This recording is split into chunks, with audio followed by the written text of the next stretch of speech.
Look, I did. I unmuted the proper things, and I muted the proper things. Good morning, everybody. Hello, I'm super duper excited about today. So it's another Mindset Monday, and we're going to be talking about toxic masculinity. But today, as you may have noticed, I have a friend. So this is not a gaming expert. If you want to tell the lovely folks a little bit about yourself, go nuts. No, Hi, we're folks. not Yep. sure. So I'm not a gaming expert. I am a project manager by day and apparently Twitch streamer by night. Um, yeah, been doing this for a few months, and I saw Wad's post on Reddit asking people to be potentially involved with podcasts, and so I thought, hey, that sounds interesting. Let's come and do that. So we've had a bit of a chat beforehand, talking about the subject of today's podcast. And yeah, and as you may have been able to tell from my accent, I'm based in the UK. Although actually, some people find my accent a little bit of a struggle to place. But yeah, I am British. That's definitely something where like there was another guy I watched lately who I think is Scottish, and I was like, I don't want to be like, are you Irish? Because I'm not sure. Um, anyway, so Well, I there's mean, a I made the God, same mistake with you because that's true.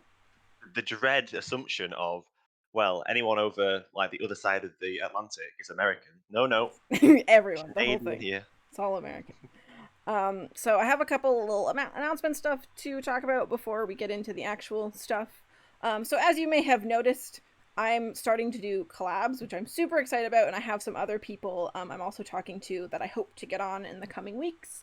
But because of that, the days and the hours of this stream may switch up a bit just to accommodate people's schedule. And this one, because it's the first one, is kind of a test drive, and expert is being my guinea pig, very graciously of him. um, so our plan right now is to go for at least an hour talking about this, and then um, if we're kind of done, then I'll just move on to playing Slime Rancher. But if we have more to talk about, we'll just kind of keep going for the full 3 hours or however long we want to do. For channel points, um, there's there's a couple I know I find a little might be a little disruptive today. So stuff like the reptile show and tell, the like play Club Penguin, like sing a song, that kind of stuff. I'll either just refund them to you if you redeem them, or we'll just wait till the end. Because I don't want to have to stop our conversation in the middle to like get on Club Penguin or go try to get my snake out without him biting me. Um, on Thursday, 5 o'clock, I think, is going to be the drag karaoke stream that Sam redeemed.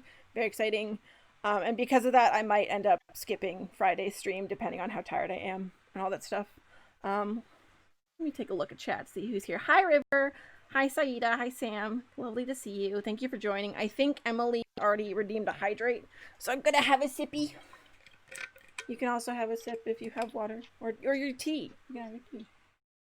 Oh yes, I've got my brew. It's very important to hydrate. Very, very important to hydrate. Sippy. Yes, we can still hydrate. Hi, Messenger. Good to see you. Yeah, absolutely. You can still hydrate. I'm okay with the facts and stuff because those are pretty quick. And that kind of stuff. I'll let you know if it's not great. All right, so we're gonna dive into it. Double hydrate. No, please Maybe don't. people go for the maybe people go for the random wads fact. I might give a fact Ooh, we could on do expert. we could do double, and we could see what animal facts you know if they redeem an animal Mm, fact. That could be fun. exactly. Now tell me how to be a toxic male. All right, yeah. So we'll get into it. So again, our topic today is toxic masculinity. This was expert's idea, and I loved it, and I'm um super excited that he's here because I feel like I do, have thoughts about toxic masculinity, but I am a girl, which means I've not been in sort of the center it in the really deep of it. So I'm excited to have him here to talk about stuff and whatnot. So we'll just start right away with like what is masculinity? And if you have any initial thoughts, expert, I'm gonna set up a poll. But if you have any initial thoughts about what you Um, think masculinity is. well, I think it's probably really important just to say, like, right from the outset, I don't think either of us consider ourselves to be experts in No, the whole, God you no, know, in the subject matter here. for I mean, sure. I as a guy, I've got some experience, but I think throughout this, what we're going to talk about today, I think we're all just trying to, ask some questions and see what comes out, and try and discuss it in a very open way. For sure. We're not here to like lecture or to say like what right or wrong is. We're just going to be asking those questions. Yeah. So masculinity. I asked a couple of people to. So I said, what comes to mind when you think of masculinity? Mhm. Just give me some words. And so the list I've got down here is strength, Mhm. power, confidence, honesty, Mhm. reliability, consistency, Mhm. conviction, fairness, courage, and leadership. Mhm. And the only one I want to pluck out just an additional mention was when the person I asked said power. I said, "Well, what kind of power?" And they basically said, like, all kinds of power, Mhm. pretty much. Mhm. Yeah, for sure. I think for me, like first of all, I want to like make a note to say that and I think for two, we're gonna probably use like, talking about like quote unquote like masculine traits and like feminine traits, which is not like to Hmm. say that non-masculine or non-feminine people can't have those traits. It's more just like what those are typically associated with in our society, just to be clear on that. Yeah, no, I totally agree with that. I feel like there's a lot of sort of positive traits that are associated with masculinity, but I feel like a lot of them do come down to that like power thing. Like the more power you have as a man, like the more manly you are, quote unquote, and that kind of thing. Hmm. And I feel like along with that, like this sort of gets into the worser stuff, but it's like in nature, this is we're gonna slip into biology really quick. It's like generally in nature, and like for humans specifically, because not all animals are like this. It's that males of a lot of species, but not all species, are generally wired for competition because you're fighting for Hmm. access to the females, and whereas females, especially of social species, are often wired for cooperation. So we already have that sort of men in nature not necessarily like friends or anything like that. So I think that kind of happens as a baseline. Um, oh hi, Easy Lucky Free, good to see you. Welcome, Oh, welcome. that be. I mean, I don't think I have anywhere near the animal knowledge that you do. Mm-hmm. But I think there are some notable exceptions to that as well. Mm-hmm. There are exceptions where it is, the female that perhaps is the more powerful role, For sure. and where the male takes on the more of the caretaker. You're right. You're certainly right that for the vast majority of species where it is masculine and feminine, Yeah, yeah, um, it does go down that line. But it's not it's not a law of nature. I think it's more for of sure. a general rule. Yeah, I think like one thing I always like to think about just with a lot of psychology stuff, and I think it does happen with this, is like biology is a part of who we are. It's not like our destiny or anything. It doesn't mean that just because, your instincts are a certain way and because your hormones are a certain way that like you have to be that way. Like again, Hmm. like one big thing with males is you have testosterone, which is sort of like the kind of like the competition hormone. Like it makes you um it's sort of that like puff out your chest, be big, be strong, be powerful kind of Hmm. hormone. But like that, just because males have more testosterone does not like necessarily mean that they're always like that. I mean, it's a whole continuum of stuff Yeah. along that line. Oh, sorry, I'm thirsty already. My God, Hydrate. Come on. manly. God, Hit hydrate, that hydrate me. hydrate reward. Mhm. I'll help you out. Hang on. Thank you. Also, I did do a poll really quick, and I believe the question was, do you think masculinity is harmful or helpful? And we got one harmful and one unsure, which is I'm gonna come. interesting. I'm gonna come clean. The unsure was me. That's fair. I think for me, one thing I also want to like separate is masculinity in and of itself is not bad or toxic, but there is a subset, and a lot of the way it is in our culture is very toxic. Mm. I mean, look, if I look at the list of words that I got Hmm. for masculinity for people, every single one of those things, I think most people would describe as a positive thing. Yeah, for sure. But if you take it to its extreme, then it becomes negative. Absolutely. How often do you hear someone say, I like someone who's confident, but I don't like someone who's arrogant? Yeah, yeah, When absolutely. arrogance is just that confidence, but just gone too far. Hmm. Hmm. Um, you know, People who are strong are good, but when you are too powerful or too strong, they say Hmm. that power corrupts, and absolute power corrupts absolutely. So it's just, Mhm. again, those things can be good when measured and used appropriately. And I think it's when we, and I say that's a royal we, that's not necessarily the male we. Mhm. Um, I feel like, I'm suddenly feeling like a massive pressure that I'm sort of speaking for a whole gender on this podcast. I need to be very careful, but yeah, yeah, power's interesting. I'm sorry, I've lost my train of thought there. It's all good. Messenger said, I've heard on different medical podcasts that testosterone making you aggressive is a myth. Can you see, for example, people on T? Does it make them more aggressive? Was it just hairier? Yeah, to be fair, I also, like, I know some things about, like, hormones, but I'm not at all an expert. So, like, do not take anything Mm, I say as, like, rule or fact for sure, because I don't claim to know anything for sure. But I have also read accounts.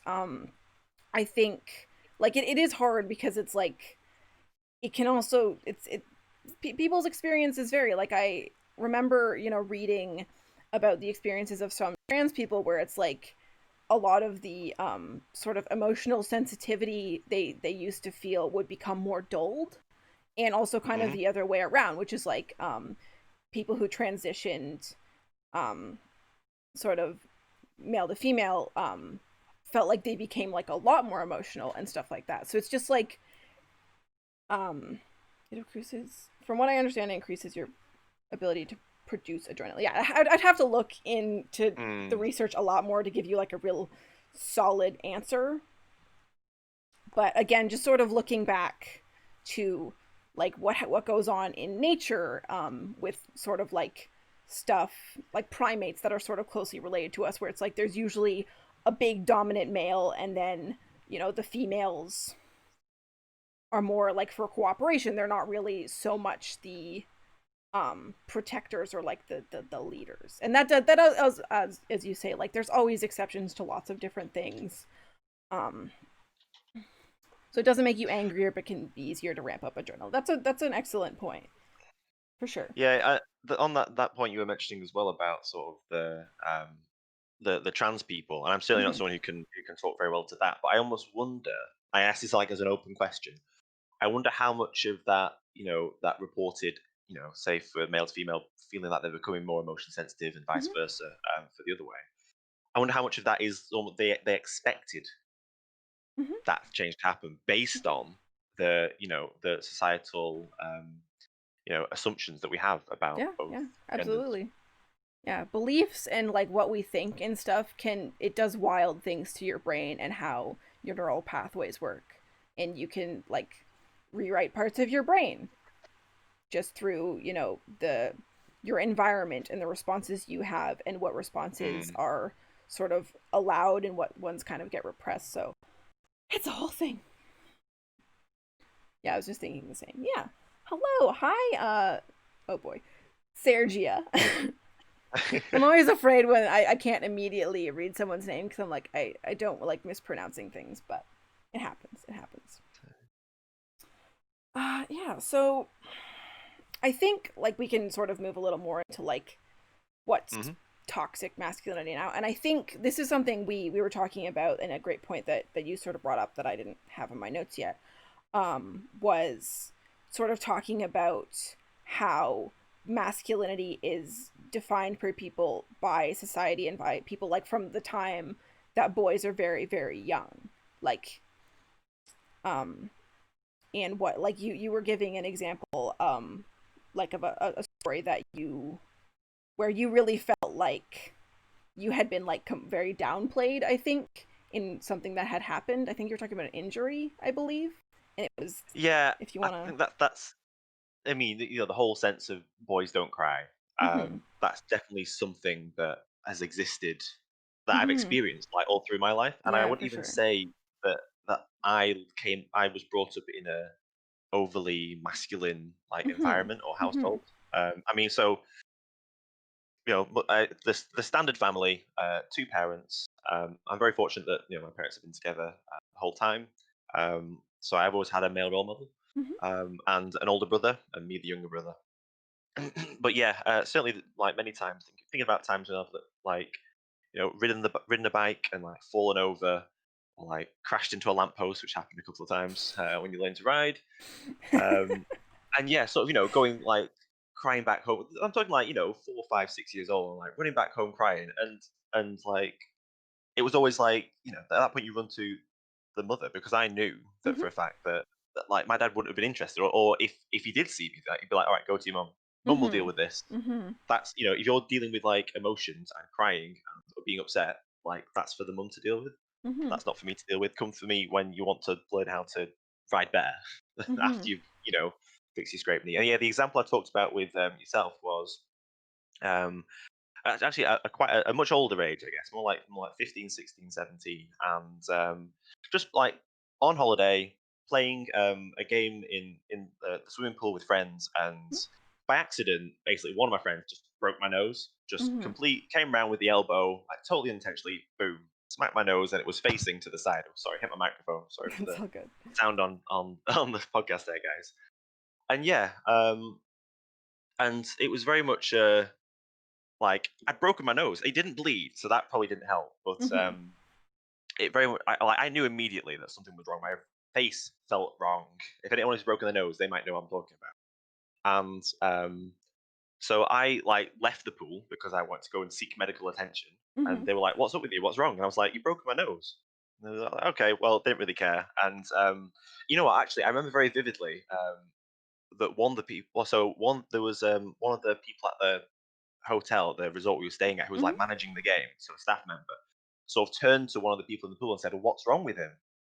And rather than saying he's broken his nose, Mhm. one of the people in the pool just said, "Oh, he's just a girl.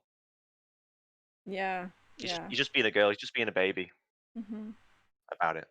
Mhm. Um, which was fine if it wasn't for the fact that when we got home afterwards, I went to see a doctor to go and get it looked at. Before I even spoke a word, the doctor looked at me and went, "You've broken your nose." Like it was Mhm. that obvious Yeah. that it Yeah. was Totally. like that kind of fairly serious injury. Mhm. And it's only a small thing. You know what? I'm very much over that Mhm. injustice in my life. But yeah, it's that in a way. Oh, no, I don't want to draw any parallels. I'm not going to draw any parallels. But it's like little things like that consistently over a long period of time, which Mhm. slowly Mhm. builds this like toxic masculine sort of Mhm. environment. Because there are occasions where you do need to sort of. I'm saying there's occasions where you need to, but there's certainly you can think of situations where if you sustain an injury, it's probably better to ignore it, like in like an emergency situation, or something where you need to perform to a high level, and you might take some kind of injury, but ultimately your objective is still like the thing you need to do. And in that situation, it's a totally right thing, I guess, Mhm. and would be considered a strongly masculine thing to do to blow past the injury and ignore it, and to like complete what you need to do, whether that's like defending your house from being attacked, or scoring a goal in football, in my game, or whatever, and then dealing with the injury later. Yeah. And and in that sense, it makes sense to have that mindset. But where it becomes toxic is that becomes a part of everyday life. You can never admit injury, never Mhm. admit pain or weakness in any sense, or anything ever being wrong. Um, and I'm sorry. I'm fortunate. I'm just gonna stop you there for a second to Sorry, I read chat ranted, and didn't stuff. I? It's okay. It's okay. You have a lot to say, and that's totally okay. I just want to make sure we get to like look at chat and stuff like that. Hmm. God, where was I? Yeah, we are talking about toxic masculinity, which I think is a really interesting subject that sort of permeates all sorts of parts of our life. Hmm. There's a part of feminist theory recently that points out that we struggle with the problem in society that AMAB genitals are seen as a symbol of power, and it causes us a lot of problems in society for people of any identity. Yeah, that's absolutely. I think that's absolutely true. It's crazy that that's an insult. Yeah, I think like, and I want to make it. I we this is something we were talking about like right before we started this, which is it's wild like the smallest things that sort of toxic masculinity like permeates itself into. Like we were talking about like drinks like tea and coffee and how it's like masculine to like have your coffee black, or like when you're out drinking, it's like, oh, you gotta have beer if you're a man or whatever, and you can't have like fun fruity drinks because that's not like manly.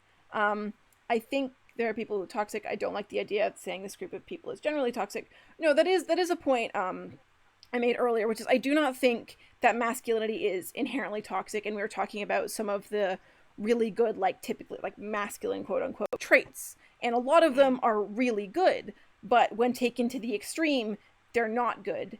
And so there's a subset of masculinity which is toxic. Yeah. But I Yeah, and think it's not it, yeah. directed at any one group, No, no, but it's by any just, stretch. but I think it sort of permeates our whole society, and it's just wild to think about even the smallest things that it permeates into. Like we are not at all saying that men are bad. That's not the point here. It I honestly, hope not. like, toxic masculinity is like, it's a problem that makes everyone's lives worse, I think, because it alienates people who are not men. It makes men feel like they have to repress their emotions and they don't get to express themselves and they don't get to have like close Mm. relationships and stuff like that. And that is awful. That is an awful way to live, to not be able to have social connections when we are a social species. And again, it comes back to the idea that like even like young boys, like especially young boys, when they're just learning, what it is to be a man and stuff like that, it becomes a problem when, all the sorts of stuff you see in the media and stuff is very like being a man is about power and being tough and like all this sort of stuff. Toxic masculinity even affects women. He was called a girl for being injured. So what does that mean for women? That they're fragile and lesser than men. Exactly. It's So literally all yeah. around. It's bad. Yeah. Go ahead. Oh, sorry. I'm just put in the chat as well. So that specific like insult. Mm-hmm. I think that just sort of shows the stereotypes that exist. You Mm-hmm. know, I wasn't being the male stereotype, therefore I am the female stereotype, and I think that's one of the things about, in a way, one of the things that is really bad about toxic masculinity, because you're totally right, Wads, in that Mm-hmm. it does hurt men, but in a way, it sort of um, it creates a structure that is, this is what masculinity is and what it should be, Mm-hmm. which is toxic, and it also then forces anything other and outside of that then fits into another stereotype. Yeah. Mm-hmm. It's definitely a thing where it's like this sort of like invalidating and like repressing of femininity, because it's like women are kind of seen as, oh, they're just like over emotional and they don't know how to be independent and they're Mm, hysterical and blah blah blah. And so there's this whole thing that goes on with just devaluing women and writing them off as just being controlled by emotions. And because it's the same belief of like emotion is bad and if you have emotions you're weak, that makes it so we both devalue women and also force men into a situation where, yeah, like River is saying, like it's repressing expression. That's what it's doing. We would mm, attach mm, expressing. Exactly. It's just, that's what it is, which is why it's bad across the board, because it's telling people to repress a significant part of themselves that we all have. And it expresses itself in different ways across men and women. But I think that there are differences in how men and women function, so the society is mm. given certain roles for each, and it worked out over the history. That being said, it doesn't mean that it can change, but there's points. There's some things genders make. There are things. I don't know that I agree with that. It's like I made this sort of point before, which is like we do have to consider biology to a certain degree. That is, it's incorrect. Like it's wrong to just be like biology plays zero role. That being said, I think the idea that it's just like biology determines everything you can do in your life is completely wrong. We like, I think it's sort of a base, and biology is kind of like something you have to be able to work with your own biology. But I don't at Mm. all think that like, oh well, men's biology is just this way so they always have to be this way, and women's biology is this way so they're always this way. Like that's not at all what I think it is. And I think it's, Chimera. yeah, Oh, sorry. good. Chimera 495 Mm-hmm. just made a really good point as well, about feeling pressure to get like beer and strong drinks. Yeah, And I love the way you've actually written versus. Oh, I actually misread slightly, but it's okay. versus other drinks. Okay, when going out, when friends, Mm-hmm. because it isn't what men drink. And you're certainly right. It's almost like a competition. There's definitely competition. Oh, you're a lightweight. Oh yeah, you can't drink very much. That's a bad thing to be a Mhm. lightweight. You have to be able to handle your drink and drink more because that means you're stronger somehow. It's just it's a bit like ridiculous. Yeah, Like yeah. true strength comes where like strength of fortitude and character, standing up for your beliefs. Mhm. You see all like the protests that are going on at the moment where people are standing up for people's rights and expressing what their rights should be. That's what strength is. That's the kind of strength that is good masculinity, and it can be displayed by people whether they are male or female. Mhm. It's when it's this sort of showy, pointless Mhm. like strength of who can drink the most, who can do the most. Mhm. Like who's people are having competitions about. Oh yeah, I slept 4 hours last night. Oh yeah, I only slept 2 hours. Hate that. That is it's pointless. It's a pointless competition. Yeah. I do. I think there's this, like, I don't even, I think this could be a part of this, but it's kind of its own whole talk about, we have this entire culture of like being a workaholic and like pushing yourself is good. Anyway, but Mm. we could talk about some other time. There's lots going on in the chat. There's lots going on in the chat. I would like to say, to Sergio specifically, this is a trans friendly space, and I'm not going to tolerate any sort of transphobia. Okay, just to be clear, like, men and women can give birth because sex is not the same as gender. Yeah, Just to be people clear on confuse that. that a lot, don't they? It really For frustrates me sure. that they actually change that on forms and things. I will say, like, Sergia, you are already getting into transphobic territory, and if you do not stop, I will have to ban you. Just to be clear, Okay, you've been that warned. I don't want that in my chat. That this is not the space to be debating about like gender and sex. That's not. You're having a discussion on the topic. No, we're having a discussion on the topic of toxic masculinity, and we that is it is definitely a big thing. That is something I want to talk about later. How it develops into transphobia. But this is not a space to be debating if trans men are men, because they are, and that's just full stop. Yeah, okay. Just to be clear, Sergia, you might just be getting your terms wrong. So just to be clear on this. Wait, oh god, I've done something here. Hold on. So sex is biology, which is male female, and it's just, what genitals you were born with. That's it. And then gender is, it can be men, women, non-binary. There's lots of different gender identities, and we validate all of them. Just to be clear. I this is meant to be a learning space, so I understand if you were just using the wrong terms, but just to be clear, male is not equivalent to men, and female is not equivalent to female. Did I say that right? Women Female's is not not. equivalent to women. That's I thank you. think you That's sometimes I'm trying to say something and my brain gets confused like halfway through.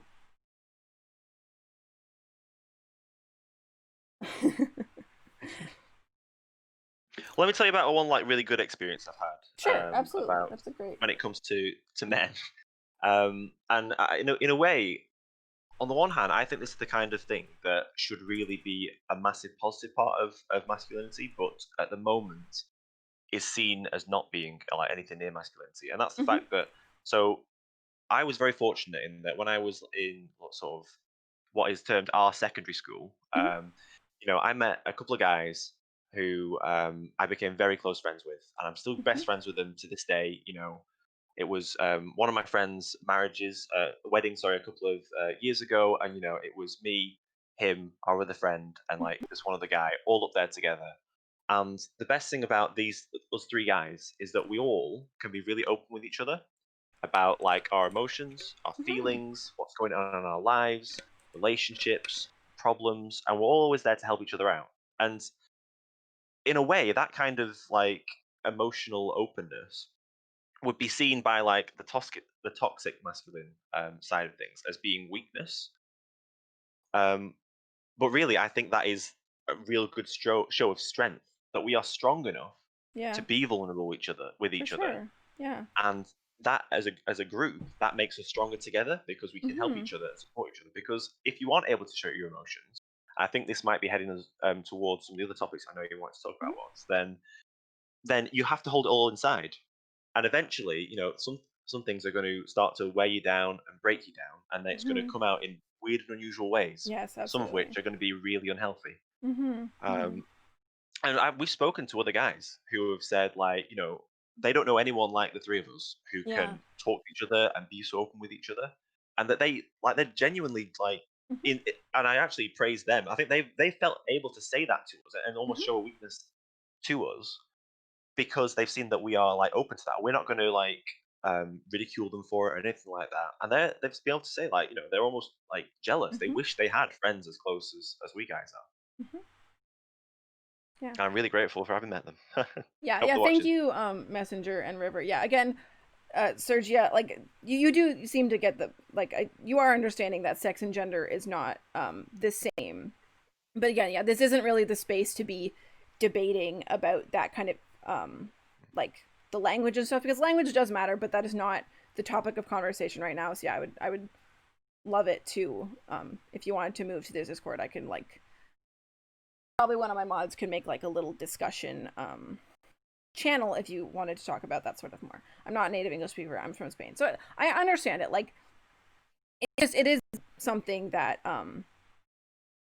you do have to learn in any language. You know what the right terms are to use for some of that stuff because if you, I feel like if you're gonna have mindset discussion, it's better to have opposing viewpoints. I mean that is fair feedback on your part. I'm not sure that I Hmm. agree necessarily. I think we have different viewpoints because I identify as a girl and expert identifies as a man. So I'm very happy with the representation we have right here for this particular discussion, but I will keep that in mind.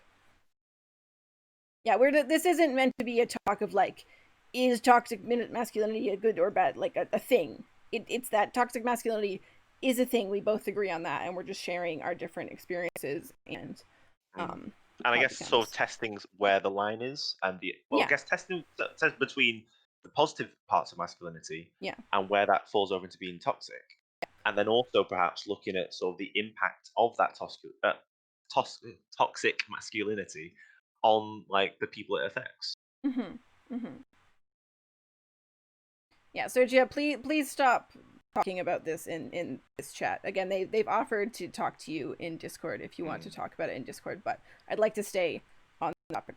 Thank you very much. Let's see what other points did I want to talk about. Oh, I think this is a point I wanted to talk about is that like something big we see in media and advertising a lot is the like where we equate masculinity with violence in our society a lot. Like we talked Hmm. about, a lot of the like big cool action heroes. It's like, they're white men first of all. Well, we'll talk a little bit more about that, but they're usually white men that like kill people and they look cool doing it and they blow stuff up and they treat women like objects a lot of the time and like that's seen as like cool and that's like a role model thing, which it really shouldn't be. Hmm. Um do you have experience with that? Because again, this is more something where it's I my role models were not necessarily, men. Oh That's not yeah. who I modeled myself after. But I mean, how often is it sort of portrayed in film or TV mm-hmm, that the good guy mm-hmm, um, takes the law into his own hands, mm-hmm. does what like I mean, let's not talk about law enforcement in general, but does what like the law isn't able to do, finds whoever has done the bad thing, and generally either kicks their ass or kills them, Yeah, and that is like yeah, seen as like the heroic thing mm-hmm, um, to be doing. mm-hmm, Um, I mean, we see that all the time. There's yeah, hundreds of films. Pretty much yeah, every action hero film is like that. There's no mm-hmm, mention of the mm-hmm, hundreds of people that Rambo kills. They're mm-hmm. just all bad, so therefore they're sentenced to death. But it's a positive thing that he's doing that. Yeah, sorry, Sherman. I don't have the Discord thing set up. It does come up every once in a while, and it is in my panels. Actually, if you wouldn't mind, I would like to take a quick break because I drank quite a bit of water and I really have to pee now. You So hydrated too much. I did. This is what happens. I'm like, oh, like make sure I like drink lots of water before the stream, so I'm like good, and I like drink a Hmm. lot throughout because we're talking so much. But then now I just have to pee. So if you wouldn't mind taking like a 5 minute break while I go to the bathroom, really quickly. Oh my god! All right, I'll hydrate first since that's what chat wants. But then I think we'll be right back. Okay. See you soon. Mm-hmm. All right. And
Hmm. all right, we are back. I'm like red as a tomato, but here we are. Let's take a look. You say it's really warm there. It is like God, it's freezing and windy so warm here in the here. UK. Yeah, I that was a lot of messages that just happened there. Um, I think we're both saying everything is because of toxic masculinity. I'm gonna leave that No, one we're alone. definitely not saying everything is because of toxic masculinity. I think we're just trying to. The thing is, like, everything is a mix. There are so many moving parts, and if you try and just pluck out one moving part to study, it can be a valuable thing to do to sort of find the edges and find the bits in the middle. But it is difficult to also extricate that from the other things around it. And we're not saying that all those that other things around it are not issues. We're just saying that Mm-hmm. today we're trying to focus on just that Yeah, toxic yeah, masculinity part of it. for sure. And I think people in chat are identifying like some other stuff that's definitely I think heavily interconnected with toxic masculinity. But again, if we get into every single thing, we're gonna be here Hmm. forever. But like the truth is, we do live in a patriarchal society, which means toxic masculinity does sort of seep into a lot of areas. And Mm. then the thing we were talking about before I ran off to the bathroom was just about like media and advertisement and the portrayal of men in sort of that because in our society, which is a very technology driven society, we're constantly being bombarded with like ads and like social media and all sorts of stuff. And a lot of that just seems to be like it's sort of a lot of the mainstream media seems to subscribe to the same sort of beliefs that are held sort of by our Mm, larger society, which is again the idea that like men are tough and they do cool things and they never show emotion and that's how you want to be, which is not at all what we need. definitely. Definitely. You were talking about sort of violence a bit, and it brought to mind a story that I read. So there's a few. I've not put links of them up or anything, but there's a few things I've read about, like studies that have been done into masculinity, or like articles that have been written, books that have been Mm-hmm. written, sort of around the subject, people's experience of it. Mm-hmm. And anyway, I'm not going to go into all the detail of it, but Mm-hmm. basically, I've got this one anecdote story that I think kind of sums up Mm-hmm. often where violence ends up coming from when it comes to Yeah. men, which is it was a story of this guy, and they were like at a pub, and Mm-hmm. someone was playing, and this big guy, like really big, strong guy, was playing pool, and this other guy, for some reason, just thought it'd be funny to get a beer mat and like flick it at the guy's head, Mm-hmm. and the guy turned around and looked at him and was like, "Look, are we do we really have to do this? Like, you know." Are you going to do that again or not? Just let me know now. And so the first guy goes, no, no, I'm not gonna flick the beer mat again. The second guy, the big guy, turns around, starts to play again. Of course, the first guy flicks the beer mat again. And so then the big guy turns around and he starts to beat this guy up. And even whilst he was like hitting Mm-hmm. him, he's apologizing. He's saying, "Look, I'm sorry, but you are making me do this." And where that comes from is this sense of, the big guy did not want to fight. He didn't want anything violent to happen. But if Mm-hmm. he lets that fly, like this in the culture of men, if he lets that fly and happen, this guy can just with impunity flick beer mats at him. Then he appears weak, Yeah, and for so that sure. has to be stopped. And the only way to stop it is to make sure it does not happen again, Mm-hmm. which is often in the toxic masculine world, the first way of making sure it doesn't happen again is with violence. Mm-hmm. And then in a way, okay, so weakness has not been established. I am not weak. You aren't going to do that to me again. Therefore, no one else is going to attack me, because if he leaves that challenge open, Mm-hmm. he looks weak, he looks vulnerable. That invites others to like attack him and do things. And then if you are attacked and you look vulnerable, you have a chance to lose. And what is it you could lose? You could lose all kinds of things, just in general.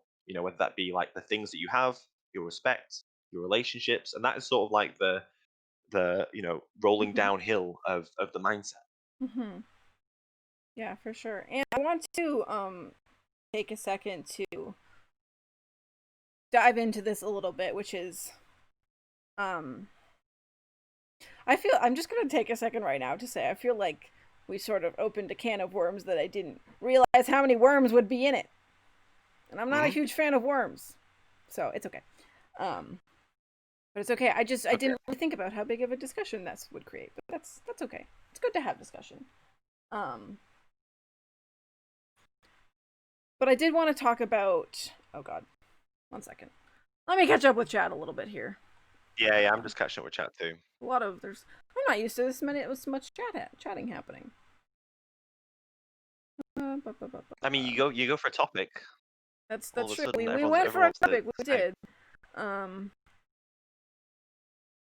yeah, the idea of a woman And taking her sass can away I from. just while you catch one chat one, sorry, Sure, can I just sure, sort of absolutely. reiterate like that bit that I tried to say at the start, which was that we are very much recognizing that we don't represent all viewpoints. We're coming at this with an open mind. We're asking like fairly open questions of it, and we're not here to lecture or say that we have like the ownership of what is right or wrong. We're just Mhm. from the viewpoints that we do have. Mhm. What can we and the bits of research that we've done, articles, books, studies, what can we discover about it? Yeah, for sure. It's not going to be perfect. Mhm. um, we recognize that it can probably be done a lot better and with like a broad spectrum of people. I mean, we're just a couple of people on the internet, and definitely things that we say probably shouldn't be taken as gospel, so to speak. Mhm. Um, but yeah, so I guess I'm just trying to explain to chat that we aren't trying to take ownership of this issue. We're just trying to take a bit of a look at it from our side, and Mhm. see what we can figure out. And we're trying to be as humble as that, really. Yeah, I agree with you. I think I like this is just again such a huge worldwide like hundreds of years old issue, and we're just two people who have only lived our experiences and can only understand other people's experiences to a certain Hmm. degree because we haven't lived them. So this isn't like we're not trying to say that like masculinity is the source of every single problem ever. We are just trying to say that this is something that we personally have observed and experienced and read about, and we wanted to open up this discussion because I think we both think this is something that doesn't get talked about enough and could always use more discussion, even if it's just two people Mm. sort of fumbling their way through it because it's their first time really delving into this on in this sort of broad way. Um, there's a very big discussion still going on everywhere on that. Exactly. The Little Messenger has done an introductory has just given an introductory seminar Ooh. Yeah, on it it. will of course Wow. broaden us up, but it's still worth a discussion to be had. I'm really grateful you're having it. Yeah, I again like we. I just want to reiterate this one more time, which is like again, this is literally like a test drive for me of opening up a discussion on um a difficult topic, and this is Mm. something I want to do in the future. And the problem is that I'm not really gonna learn. I can only do so much precautionary work without just doing it to learn what does and doesn't work. So there's clearly, I mean, like with what's going on in chat, there's clearly some discussions I need to have with my mods and stuff about expectations and stuff like that, and maybe for you guys. Having the discussion is a step in the right direction. Everyone's completely ignoring the conversation. Yeah, that's the thing. I think we're gonna need a little bit more guidance in the chat to keep us on a good, positive direction Hmm. because this is getting a little more out of hand than I thought it would. But I just didn't think it would be so popular. But here we are. Um, what do I want to talk about next? Let's see. Do you have any points you madly want to bring up right in this moment? I'm looking through my notes really quick here. Um. Yeah. Well, actually, no. It's a really interesting point that I just saw in the chat. When we were saying, well, Jim the Destroyer, who I Mm-hmm. think might be called Chris, um, Yes, that's Chris. was But saying sorry. about listening, and actually, that's one of the interesting things around for me. Um, and again, this is just my view. Mm-hmm. Um, like a good trait of masculinity, someone who can be strong and confident in like their views. Again, I'm just sort of putting a few other Mm-hmm. stereotypically masculine traits around that as well, just to sort of explain the context. Um, can listen, can listen to people's problems, can listen to people saying, your Mm-hmm. view is wrong, or I disagree with you and I want to talk about it further. Mm-hmm. Can listen to the point of understanding and like changing their viewpoint and changing their direction or course of action or whatever it is. And so it's good that the sort of listening has been brought up in the chat because Yeah. there is so much like there is so much stuff going on in the world where people aren't listening.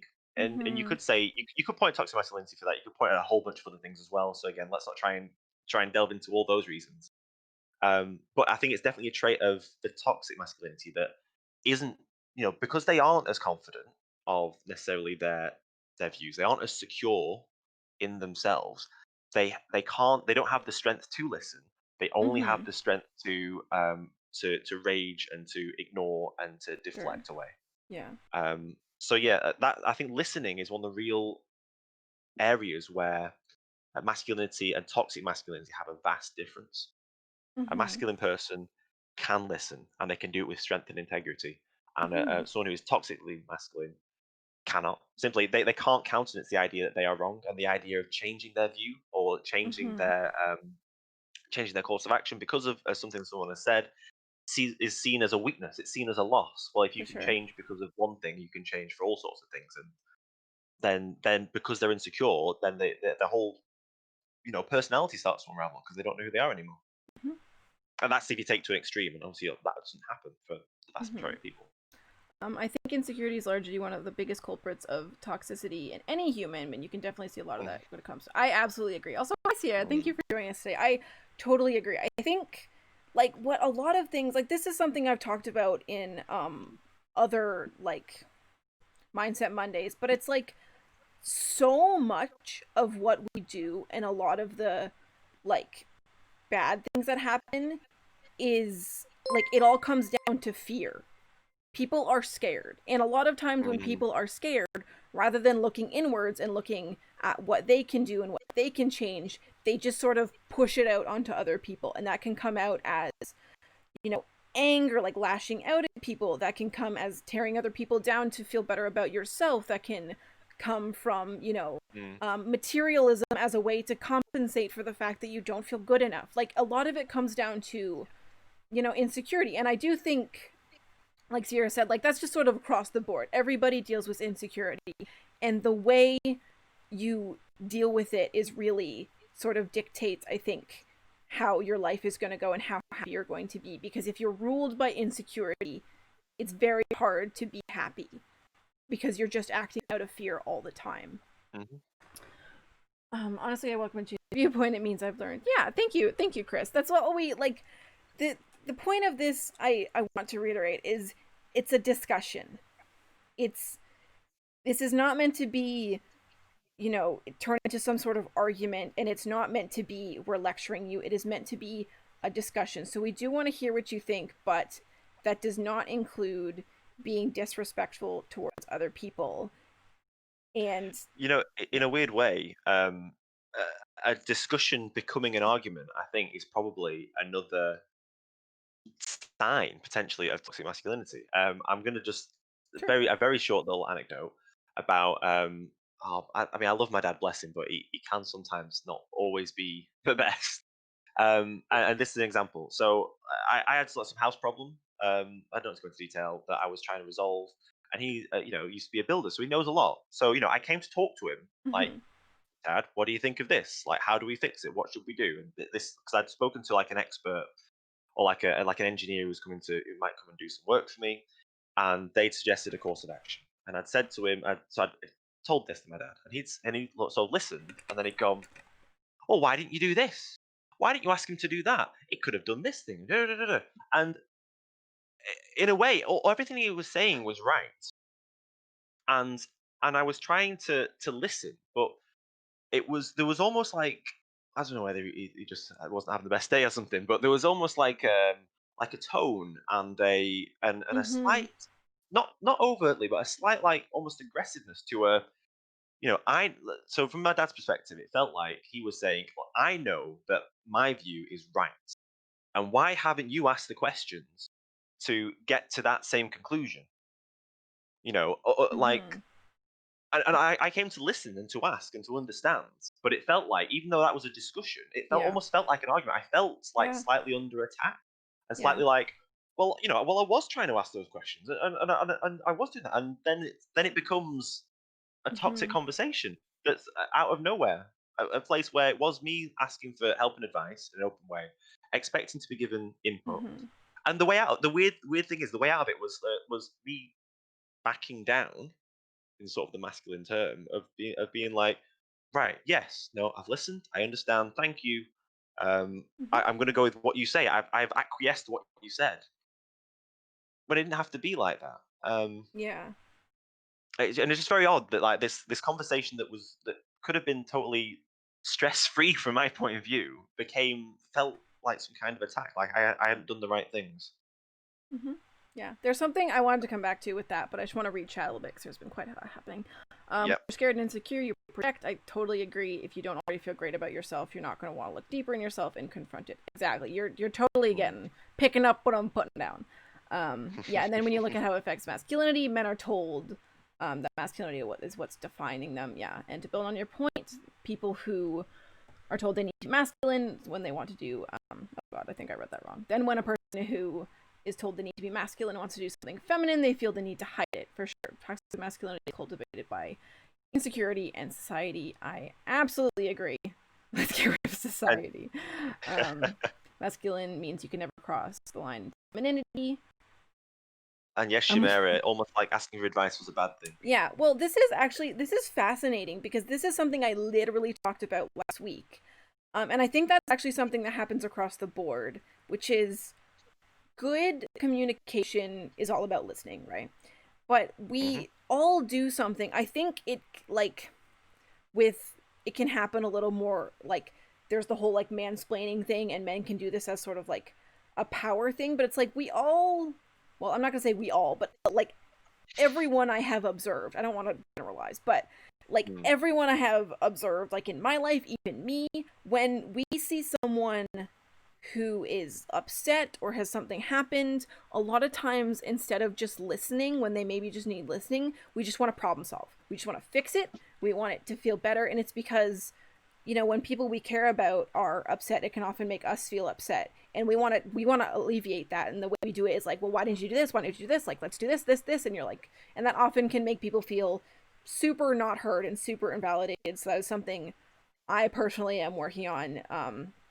Try to more be like, do you want me to just listen right now? Do you want input? Like, what's up? And that's something Mm. my family is just trying to do more of too, just because, um, you know, and I think it can be a very like sort of toxically masculine thing that it's like, oh, you need to be dominating the conversation because, you know, just listening is like weakness because you're not like the one in charge, right? It's just a very strange changing your stance or view because you're actively listening and understanding shows great strength, awareness, and growth. It's a beautiful thing. Oh god. But it will be seen as weak. Yeah, I absolutely agree. Like anything I had a point I wanted to say and I forget. I think Oh, saying I can come mansplaining. in with one Hmm? if you want. I can come in with one. Sure, sure. And so there's been something that's happened in UK politics quite recently, which I think is a great example of like the weird event that happens when somebody like changes their mind in politics. Mm-hmm. Um, so there was like some decision was made in government, and I'm guessing it was probably for financial reasons, like for the economy, but they were reducing or taking away like food vouchers. Mm-hmm. It's also something to do with like the fact we've been in lockdown for COVID and schools have Right. been closed, yada yada yada. But so there's like lots of children who get food like vouchers or get free school lunches because you know their family doesn't earn that much money, so it's to like support the family. And I think while right, I'm going to do a. I guess I don't want to get into the semantics of what the actual technicality of the like the Right. politics was because that isn't so much a big deal. But as Mm-hmm. long as I'm broadly right, that's fine, and I'll try and be quick. Um, yeah, so so essentially it was portrayed in the media as you know the government is taking away free meals from children, which obviously you know sounds really really terrible, and you know definitely there's arguments that it can be you know it probably be pretty bad for a lot of children. And then there was a campaign by this footballer who has come from like a poor upbringing to reverse the decision and Mm-hmm. to make sure that these children still had food like meals and vouchers during like while they're not at school, and it was supported by the opposition party, and they got and the government changed their mind. I went back and they said, right, okay, yeah, we're going to do it. We're going to make Mm-hmm. sure these children still have their meals. What a great thing! That's great. Anyway, it's bad. It's a bit bad to begin with that they were going to take it away, and it could have been just because the schools were closed. Yada yada yada. I don't know the semantics of it, but it's a great thing that now you know these children who are from poor backgrounds will have like school meals and stuff even while COVID's going on. Mm-hmm. But it seemed like it was portrayed as this massive weakness. Oh, you know, Boris, like U-turns. What a massive embarrassment! It's a climb down. It's a U-turn, and it's seen as this horrible, like, weak thing. That's the way it's Yeah, portrayed in the for media sure. across like For sure. headlines and newspapers that everyone reads. It's just annoying that they don't focus on the fact that people listened and they gave. And I'm not saying this is like a. I'm not, you know, I'm not declaring any political affiliations here either. Although I need to watch how I do my hand gestures. I just saw myself on the screen. Um, Mine are mostly out of my cam, which is good. yeah, so I'm just saying it's just weird how like that event of listening, like and reacting and doing a good thing has been portrayed as like really bad politically. So you know, your politicians in the future are going to see that and think, "Oh, we don't want to do that. We're not going to do that in future, or we're going to try not to as much as possible," and that's terrible. Mm-hmm. So we're talking a little bit about the mansplaining thing in chat, and Oh yeah. so Chris said it gets under his skin when people use it every time. I think just to be perfectly clear, when I say mansplaining, what I mean is when, often when a woman is talking to a man and they're talking about something, and the man will take to explaining to something to her without actually like asking the question of, you know, is there something you like don't understand, or is like, would you like me to explain this concept to you? You know? Mm. Whereas like that's what I mean. I don't think like explaining is like explaining things to people is bad. I think it literally just goes back to like the thing about consent and listening, which is you just if you just check with people before giving them advice, before explaining things. Like it is Mm. never a bad thing to be like, "Hey, would you like me to explain this to you?" or "Hey, would you like my advice about this?" Like that is always a good thing to do. Yeah, I always heard when it was a Mm. dude just explaining something casual. I mean, I think the problem with just like the internet in general is it's so easy for just like any word or any term or anything to just be used however, and then people get Mm. like wrong ideas about it, which I think it's also very important just in general to define your terms when you're So talking about stuff. this came up between me and Wads when we were talking earlier this week and setting things up for the stream. Mhm. Where so we were trying to sort things out, so we get the screens sorted out on the stream, and Wads was struggling a little bit with getting the camera sorted out because because we're on our Discord I'm call, not a the technical camera can girl. only be used on one thing. And I in my head I had a vision of what had probably gone wrong because I've had experience of this before, and I felt like I was about to say, "Oh, you should do this. This is the thing." Da da da da. Da. And I think I got one syllable into it, and then I stopped myself. I was like, "Hang on, tell me about like, do you want any help with this? Like, Mhm. can you tell me a bit more about the problem? Is this something you need my support with?" Because I realized, and I think in a way, so this takes on to a different part of masculinity. There is a part of masculinity which is a feeling of being needed, Yeah. being useful, being Mhm. valuable, Mhm. and the ability to impart knowledge. Like, Yeah. so I nearly went into being a teacher, and one of the best things that I experienced when both when I was at school and I tutored people and helped people. I tutored my cousin through his GCSEs a couple of years ago, and it's so great when someone has a problem with something and they're trying to figure it out, and you can talk to them and explain it to them in a way where they get it, and that spark of light goes Yeah. off, and they're like, "Oh, I understand it now," and they thank you, and it feels really good when that happens. And I think there's Absolutely. a sense of that of wanting that experience Mhm. um, when Mhm. you're doing the explaining. But the problem comes where if perhaps you aren't feeling very secure, if you aren't feeling very valuable or needed, you try too hard to find those opportunities. Someone's got a problem. Oh, I know the answer. I can be your hero. I can be the one who fixes it for you by giving you all the information you need to know. And that's when your mansplaining starts to happen because Mhm. sorry, we joked as well in our chat before that I might end up mansplaining. Um, but yeah, I think that's where it comes from, right? Yeah. From the masculine side of things. Yeah. Yeah. I like I just want to sort of point out here something that I feel like is happening in chat, which is we're talking about technicalities, which is not the point. I have explained what I mean by the term mansplaining, and I understand that having the word man an inherently bad thing can make people feel defensive. I get it, but again, I have defined Mm. what I mean by it, and the reason I use the term man in mansplaining is because it is. I'm not going to say that females or ladies never do it, but it is a thing I think that happens, which again just comes back to the whole culture of toxic masculinity and like just like expert was saying, which is like I think men can feel this like need to provide value. And I think the thing that happens though too, and what I find is really interesting, I was talking about this with my dad lately, which is I think men will and women probably too.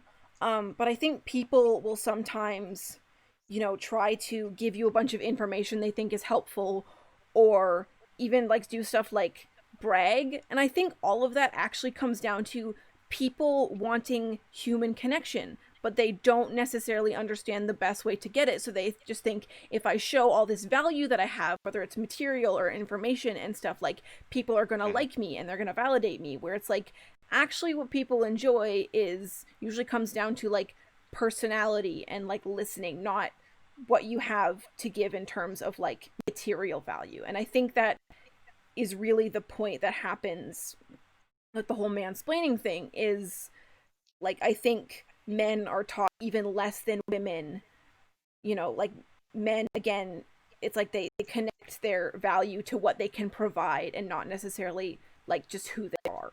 Mm. Totally agree. We all have a Totally different agree with that. versions of mansplaining. That's again why I come back to like, this is what I mean. This is my definition of the term. This is what I am talking about. Just And to be I clear. agree. I agree with what Gibby Gammon has said. You're right. The term itself is probably flawed, but Yeah. that I think that's getting a little bit into the technicalities of the term. Um, and we're not going to change that word in society today, unfortunately. Yeah. Yeah, I will. Chris did sort of point this out, but I will say, like, there is. I'm okay with talking about this stuff, but there is. If we're getting into like technicality stuff, like I feel like Mm, Gibby is, I don't necessarily want that in the chat, because once again, I have defined what I am talking about, and that is the definition we are using. Just to be mm. clear. Maybe we could have done with having like a written definition on screen, Yes, that's a good. like, and I'll that's the one make. that we're working to. Yes, I'm gonna. This is. I have my. Oh, I didn't grab a pen, did Mm. I? I'm a silly girl. I had my notebook beside me because I was like, I feel like there's gonna be things I want to write down about things that I should do. It's a well. Here's the thing. It's okay. Um, I there was just Yeah, and something I also wanted that would to. help. That would Yeah, also help that's people like who that's came fair. in I late. Yeah. I do agree with you. I don't think it's a bad idea to be like, for certain things that I feel like need a definition, to have a quick like put on the screen, like, this is what I mean, this is what we're talking about. So I'm gonna write that down. Mm. Definitions. Oh god, my writing is horrible. There we go. So do you ever like have a thing where you just write something in like 10 minutes later, you're like, I don't even know what that says? Yeah. But just to be clear, one more time, my definition of mansplaining, the one we are using, the one we're talking about, is when usually a man, usually to a woman, or women, I guess. When Jesus, I can't. It's all going downhill. I can't talk now. But usually when a man is explaining something to a woman, but he has not asked if she wants to be explained to, he has not checked if this is what she wants. Like, which again, Mm. I'm gonna reiterate again. Good communication is often about just checking in with people. Do you want advice on this? Do you want input? Do you want me to explain this to you? Because you Hmm. don't know. And if you're not sure, you should always ask. Um, So but Rivers asked me in the chat, what do I think would be healthy masculinity? I'm ooh, not sure if love that's that. if you're talking it in general or just to the specific situation, but I'll answer both. Specific to like the idea of someone explaining something to someone else, definitely what Wads has just said. Ask first. Because if there is an opportunity to help out and be valuable, obviously, that's a good thing to be able to do. But you don't want to be, Mhm. yeah, as we say here, teaching grandma how to suck eggs. Um, I know. Well, the idea is that grandma already knows how to suck eggs, so you don't need to tell her how to do as a grandma should. it. um, yeah. So that's something specific. And I think in the more general term, I have mentioned it a few times, but I will say it again. There is a sense of um, like knowing who you are. It all comes from like a sense of security and knowing who you are and what your Mm-hmm. values are. And if you have that, and it's difficult to get, definitely, and all of us are insecure to a certain extent. I hold my hand up because that's definitely me too, all the time, or certainly lots of the Mm-hmm. time. But I think you can be strong in your convictions and also allow them to be challenged. In fact, if anything, that shows more strength. The Yeah. same goes for like your feelings. You can be, um, you know, it is strength to be able to show your feelings and to be able to share them and to seek help. Mm-hmm. So I think really with a lot of those masculine words that display masculinity, like strength and power and confidence and honesty and Mm-hmm. reliability, it's about really thinking, how can I display this in like the most positive way? How can I display this in a way that's going to help me and it's going to help other people too? It's not going to degrade other people. Yeah, I see people are saying they miss some stuff. So I totally agree with you, and I think for me, healthy masculinity is kind of redefining what all those like masculine traits mean. So I'm gonna share a couple of Mm, things that I had on my list for quote unquote masculine traits, and it's stuff like strength, which is like, how do you define strength? And I sort of agree with you, just like strength of character, like integrity, I think is really important. mm, Whereas like strength in terms of like physical strength or like power, I don't think that's the point. I don't think that's what it means to be mm, masculine. And then another one I had on my list is assertiveness. And I think like assertiveness is a good skill to have. However, in my book, assertiveness is not talking over people. It's not dominating the conversation. It's not always having to have your opinion heard. It mhm, means, you know, expressing making yourself heard, but in a way that is respectful to other people. So I think like that's a mm, big thing. Is again, it comes back to defining the terms. I think healthy masculinity. Oh, I need to head out. mm. Good discussions all right now. Thank you for joining. I did notice towards Thanks, the QB. end you also want to talk about healthy masculinity, and I think that's a great point. Comes down to confidence and insecurity, like we were talking about before. Yeah, I think it's just sort of like we need to like look a little more into, you know, what like it sort of comes back to like changing the whole idea, it just in media in general, of what a good man looks like to me it's like a good man is like, you know, a father, or you know, like a really good partner, or like people like that, like people that, you know, I feel supported by, and I feel, you know, are confident in themselves and respect me and I respect them. I'll be lurking for a while and listening. Oh, so you did a hydrate while I work on some things. It's a great show and a great conversation. Thank you so much, Sarah. You've had some great points throughout the chat so far, and I really appreciate you. Fine. Oh, All those things as well about masculinity when it comes to like, in a way, like strength and power are really good ones to think about yeah. because it's about how you use them, not just Yeah, your ability to display them. for sure. You know, Absolutely. I always think of like the classic sort of like boardroom example of like high power company. You know, if you're like a strong presence as a man in Mm-hmm. that room, you could use that power to get your own view across and to make more money for you and to have things the way you want them to be. Or you can, and you can do this. And sorry, this is an and or, not just an or. But you can some of the and. Oh, I shouldn't have said that actually. It's okay. I mix a few things. Basically, you can use that strength for your own gain. Is what I'm trying to say. Mm-hmm. Or you can use that strength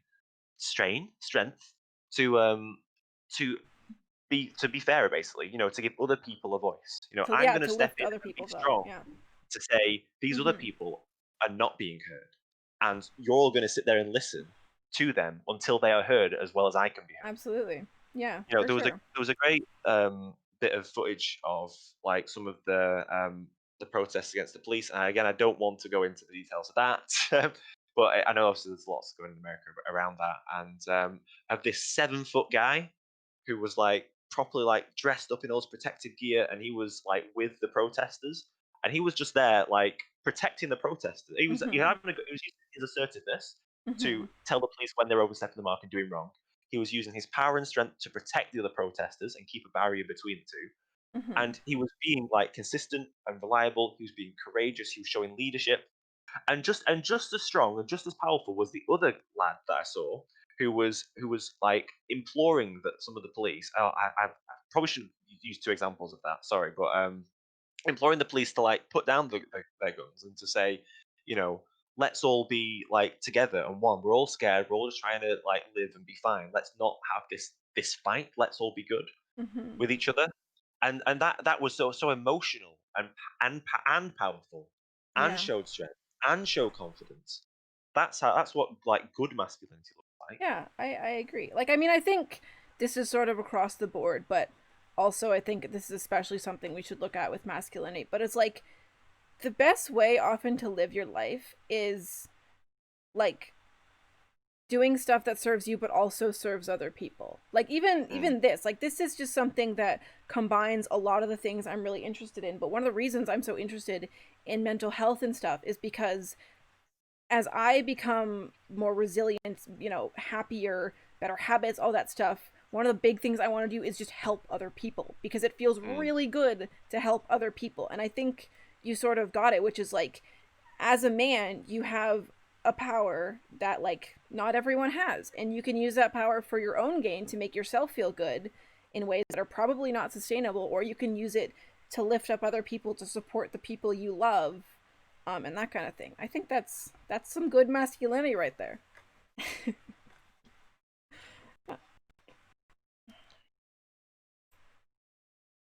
Do you? So Do that we? we. Do you want Oh, to? Sorry.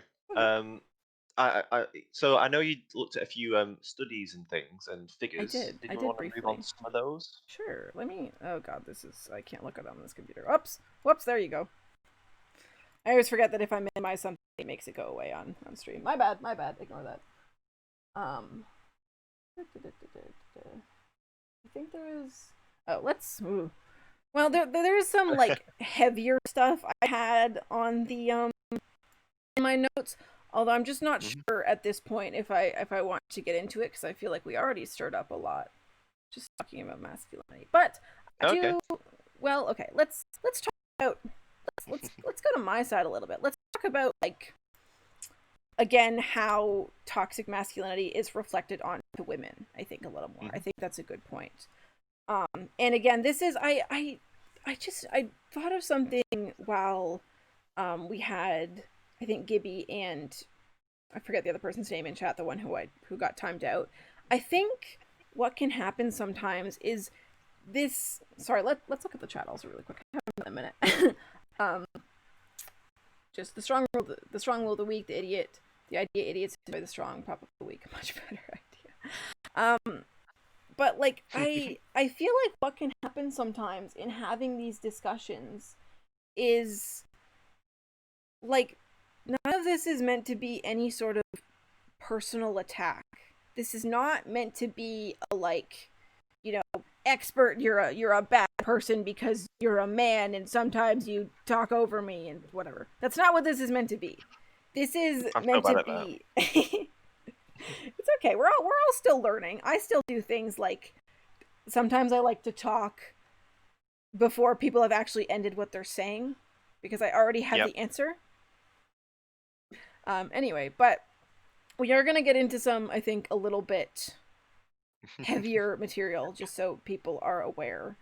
Um, and again, this is not meant to be like a all men are horrible or anything like that. This is just like the patterns that happen in our society. And I'll probably reiterate that a few times as we talk about this because I'm not saying that like every single man in this chat does all these things and is bad for them. It's meant to be sort of like a reflection or a filter. It's meant to be for you to look inwards and to say, Hmm. what are the beliefs that I hold that may contribute to this, even if I don't mean them to?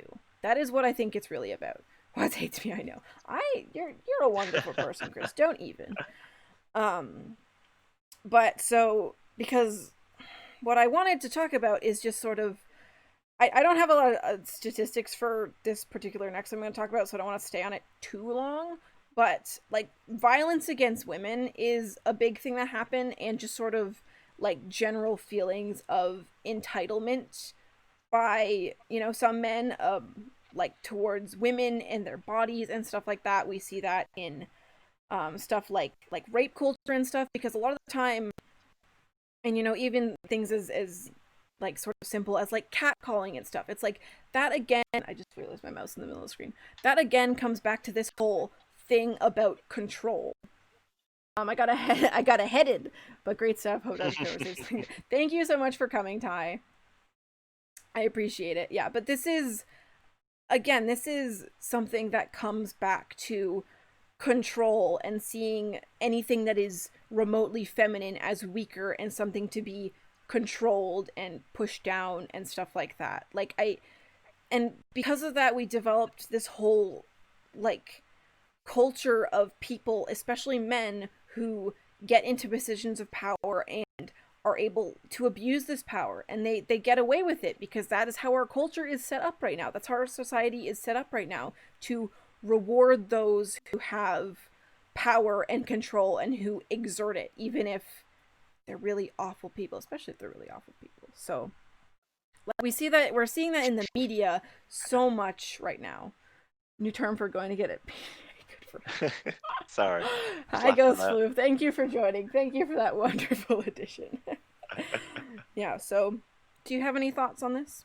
On Oh, you kind of covered two things then, because you went Sorry, from the I sort of, did. I think I you go all over started the around place. violence Yes, I did. towards women, but then you also went to sort of like media and more powerful people and sort of their approach to women. Hmm. So one of the things that one of the articles or books I was going to bring up, Hmm. and this just And plays into what you just mentioned, yeah, and was feel free to put it in chat if you want to. yeah, I'll put the article in. It's an extract from a book. It was by this lady called Nora Vincent, and she Hmm. spent 18 months disguised as a man, Hmm. basically, and basically spending time with men to find out more about what it's like to be a man, and actually to have a bit of an explore of some of these things that we're talking about. So Hmm. here's the link. Like I said, that's an Oh, extract. Oh sorry, no, sorry. I did that. That's I've because been timed out. I It's sorry. That's unbelievable. because I forgot. Only like VIPs and stuff can put that, but I can I'll I'm not copy it even for very you. happy. I'm so sorry. I'm I'm sorry. banned. You're punished. You've been punished. Oh, Anyway, so my yeah, bad. so yeah, it's a really interesting article. I'd recommend people read it just to get this one person's experience from being a woman and living in a man's world, um, to an extent anyway. And because she didn't do it full time, she just did it on like certain nights with like a certain group Hmm. of people. Um, but she talked about in the book, in the article, she talks about dating. So she Hmm. dates as a man and goes and dates with women. So sorry. And Just to clarify something before we get deeper into this. So you're saying there is a person in this who identified as a woman and decided to sort of like as a social experiment, sort of like become a man to yes, live into the man's world. Just to make sure we're being yeah, respectful and using the right pronouns and all of that. But hmm yes, okay, good. Just wanted to check. yeah, Carry on. that's all Carry on with correct what and you're well saying. done. Yeah, no, Yes. it was good a good job to check. Yeah, I guess the point was she found dating very difficult, more difficult than she expected, and in a way, it's funny how she talks about the sense that she almost found herself like I'm going to use the word understanding, but I want to use that word understanding very Sure. carefully.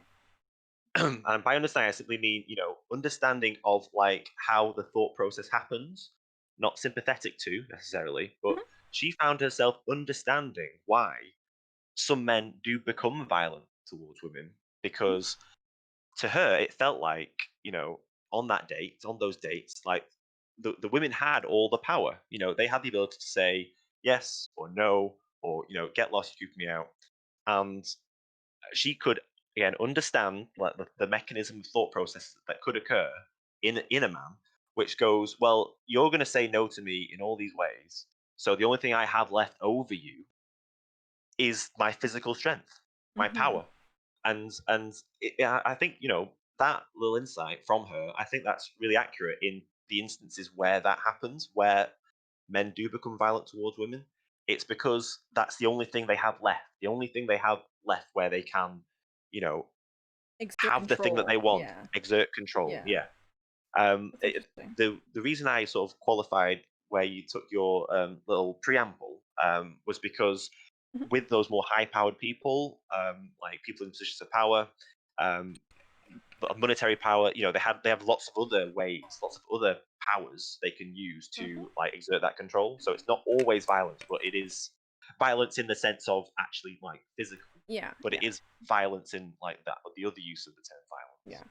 I wanna take a second also to because you were talking about like trying to use the word understandable very carefully, and I wanted to say this is something I the way I sort of define this kind of thing, and I just Mm, sort of make a distinction between like understandable and like justified. Like I think you used understandable, mm, right? And like you can kind of see it. That doesn't make it okay, so it's not justified, but you can exactly. understand it. That's those are like Mm, the terms I like to use. Um, so I think that was great that you pointed that out, but. good terms. I agree with you, and I think what can happen with that again is it's like this again just comes back to the thing of like, you know, men need to be in control, and the more in control they are, you know, the better like of a man they are. And so it becomes like when you say it's like when they're in one of the situations, which is dating, when often the women have more control because men are kind of expected to do more work. It's like Mm, they can feel like they're out of control, and in order to retake control they sort of turn to the only thing they know, like the only avenue they have left, because they have not been taught how to deal with that. And mm. what, like what you say, is violence. And I think that again it comes down to violence is, you know, um encouraged in our society as something very masculine, again like in media and stuff like that, in movies and um stuff like that. I just lost my train of thought completely, so give me a So second. okay, let me have a go where I think you were Sure, going. sure. I think you were going towards the direction of, you know, in a sense, violence often can be like one of the I don't want to say the ultimate, no, the most easily understandable form of male expression when it comes to Hmm. the media. You know, I could watch a film that is, you know, from in another language, from another culture, and I can understand, you know, somebody being a bad guy and then somebody else being a good guy and beating him up. And so I don't need to know the words, I don't need to know the reasoning or the understanding. All I need to know is good guy hit bad guy, and I Hmm. can follow the film. Yeah, yeah. I think I don't remember if this was the point I'm making, but I wanted to sort of build on that to say I think what can happen is there's this progression of like, so men are told like don't have feelings. Oh, my stream froze. I got it working again. I probably missed like 30 seconds. I mean, it's okay. I'm gonna kind of reiterate some of the points experts said anyway, which is Mm, I think what can happen is, you know, men are told like push down your feelings, don't have feelings, like just don't have feelings at all. And what happens is you don't actually, you can't do that with feelings. You there's no easy way out of feelings. You can't just like compartmentalize them forever. You can't push them down forever. They will always find a way to come out, and the harder you push them down, the more they're going to come out in unhealthy ways. And I think of like mm, a like encourage, like you're sort of saying, like way for feelings to come out is like violence, like sort of you were saying, you know, good guy in movie feels injustice and he solves injustice by punching the bad guy, like mm. that is how he deals with it. And I think that can sort of happen. No, you totally get, they just explode, oh my god. But like that, and when, you know, we don't teach men to deal with their emotions in healthy ways and to get them out in healthy ways, what happens is it's kind of like a time bomb. You Mm. become like, and where it's going to come out one way or another, and if you don't deal with it in a healthy way, it's going to come out in an unhealthy way. And I think that can often lead to violence, especially in that like, well, I can't control my feelings and I'm feeling out of control, so I'm going to take control the only time I like, or the only way I know how, which is to exert control over others, and that may be through violence. Uh Last time I cried was 21 years ago, says Ghost Floof. I know I'm going to regret holding my life in, but men are raised weird. yeah. Yeah. I'm gonna be honest with you, I cried like 3 days ago. I I cry a I had lot. I probably had like I think somewhere between say the age of about maybe 15 to 20 for probably like 5 years. I probably didn't cry at all in those 5 years. And since then, I've cried loads. I cry loads. Like I'll be watching some romantic comedy, and I'll start like bursting out in tears, or you just sort of feel it. And it's weird, if you try and like hold tears back, it hurts more. Yeah. So if you let them out, it's actually easier. It goes Yeah. much better. Yeah. And Just on crying, the yeah. topic of crying. Yeah, absolutely. Crying is, it is literally meant to be like it's like a release valve for your feelings. Mm, I This is something that took me a long time to like sort of come to terms with. A shame the nice bearded man. But like I hate crying in front of people. Like to this day, I'm working on it. It's hard. But it was something where I I hated, I used to cry a lot like when I would get really frustrated or anything. Like I've basically realized that for me, like there's a certain level with literally any emotion where once I pass mhm. that level I'm going to cry. and that is just like a release valve for that emotion. And that happens with when Mm. I'm like with can happen with really good things. It can happen when I'm really frustrated. It can happen when I'm upset. Like it can be anything. And when I finally like sort of figured that out, it made things a lot easier because again, it's just like not very accepted to like cry. And so it was like I remember when I started a job I had like 3 years ago working at the reptile place, which was great, but there was a lot of various issues on like in my first week there. I remember going to the bathroom and crying out of just being frustrated. I remember doing that like several Mm. times because it was just a frustrating environment sometimes, but it was always something where I felt the need to like go be by myself so nobody would see me cry, or like when I was in a situation where I was getting to that point, I like just was like I need to run out of here, I need to get out of here because I don't want people to see me cry, because I didn't want to appear weak or like I wasn't in control of my emotions or something like that. Anyone tells me men are allowed to cry, I was telling them to go look at Markiplier. I got the sarcasm. Yeah, it's okay. Just obviously be aware No, I that got it. I got the sarcasm doesn't sarcasm always there. come across super well in text. It's fine. Also, if you Yeah. don't mind, if you have something more to say, it's totally fine. I need to pee again because of all the water, so if you have something more to say, that's fine, but I need a quick break again. Are you? No, no, I don't want to hold you back. You go. Alright, great. So we'll be back in, like 5 minutes or something. Talk amongst yourselves. I don't know. We can put a poll up. Oh, we could put a poll up. I Should we put hold a on. poll up? I'll put a poll up before I go.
And we're back again. I see. Hey. Yeah, I see. There's a bit of discussion going on in the chat. I will say again, just to be safe. You never know who might be reading those, and you either have to make it 100% clear immediately that you're joking, or just be aware of people reading your messages and how they might be reading them. Should put my thing back in so I make sure people can hear us.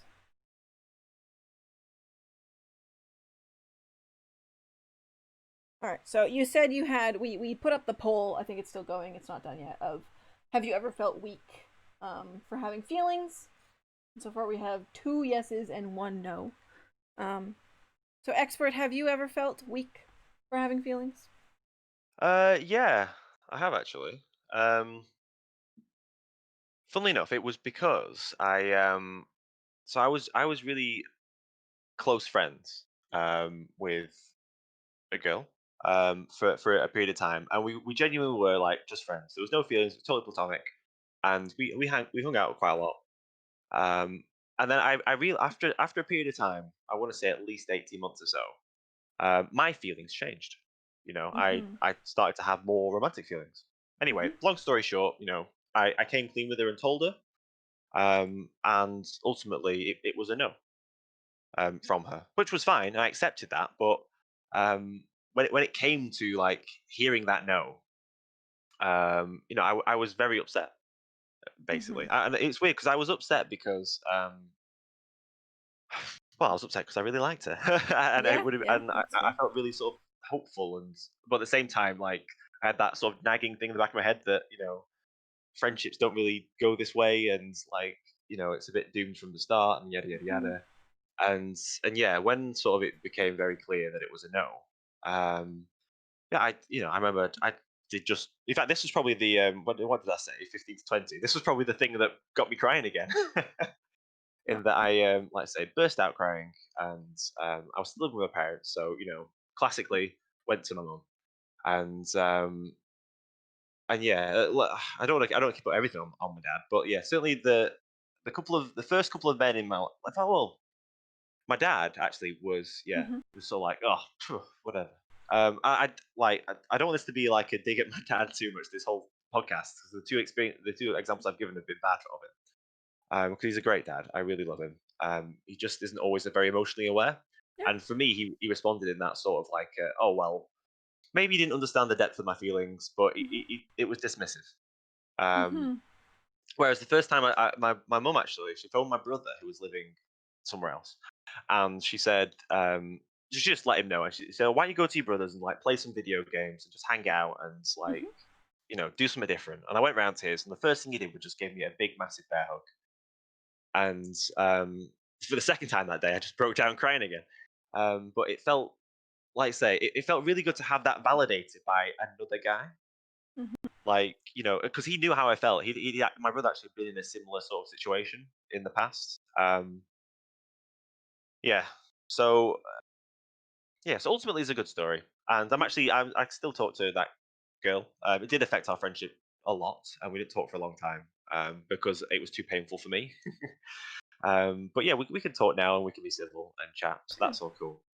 Yeah. Yeah. I think God, for me, I'm a very sensitive, very empathetic person, and for basically my entire life, I have dealt with so much. Like, why is that tiny thing bothering me that doesn't seem like a big deal? Why is like my brain making it a big deal? Why do I Mm, like? I just always felt like I had such disproportionately intense feelings in regards to what happened. And so a lot of times if I felt like it was something insignificant, I would just like shove it down.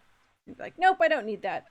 And it mm, never worked. I'm still in the process of learning this because it's hard to just undo sort of a habit you've done for years and years and years. But I'm definitely like working on now, which is like if someone does something and it bothers me, I just try to talk to them about it. And it's not like a you did this thing, you made me upset, this is your fault kind of thing. It's just sort of a like, hey, you did this thing and it made me feel this way.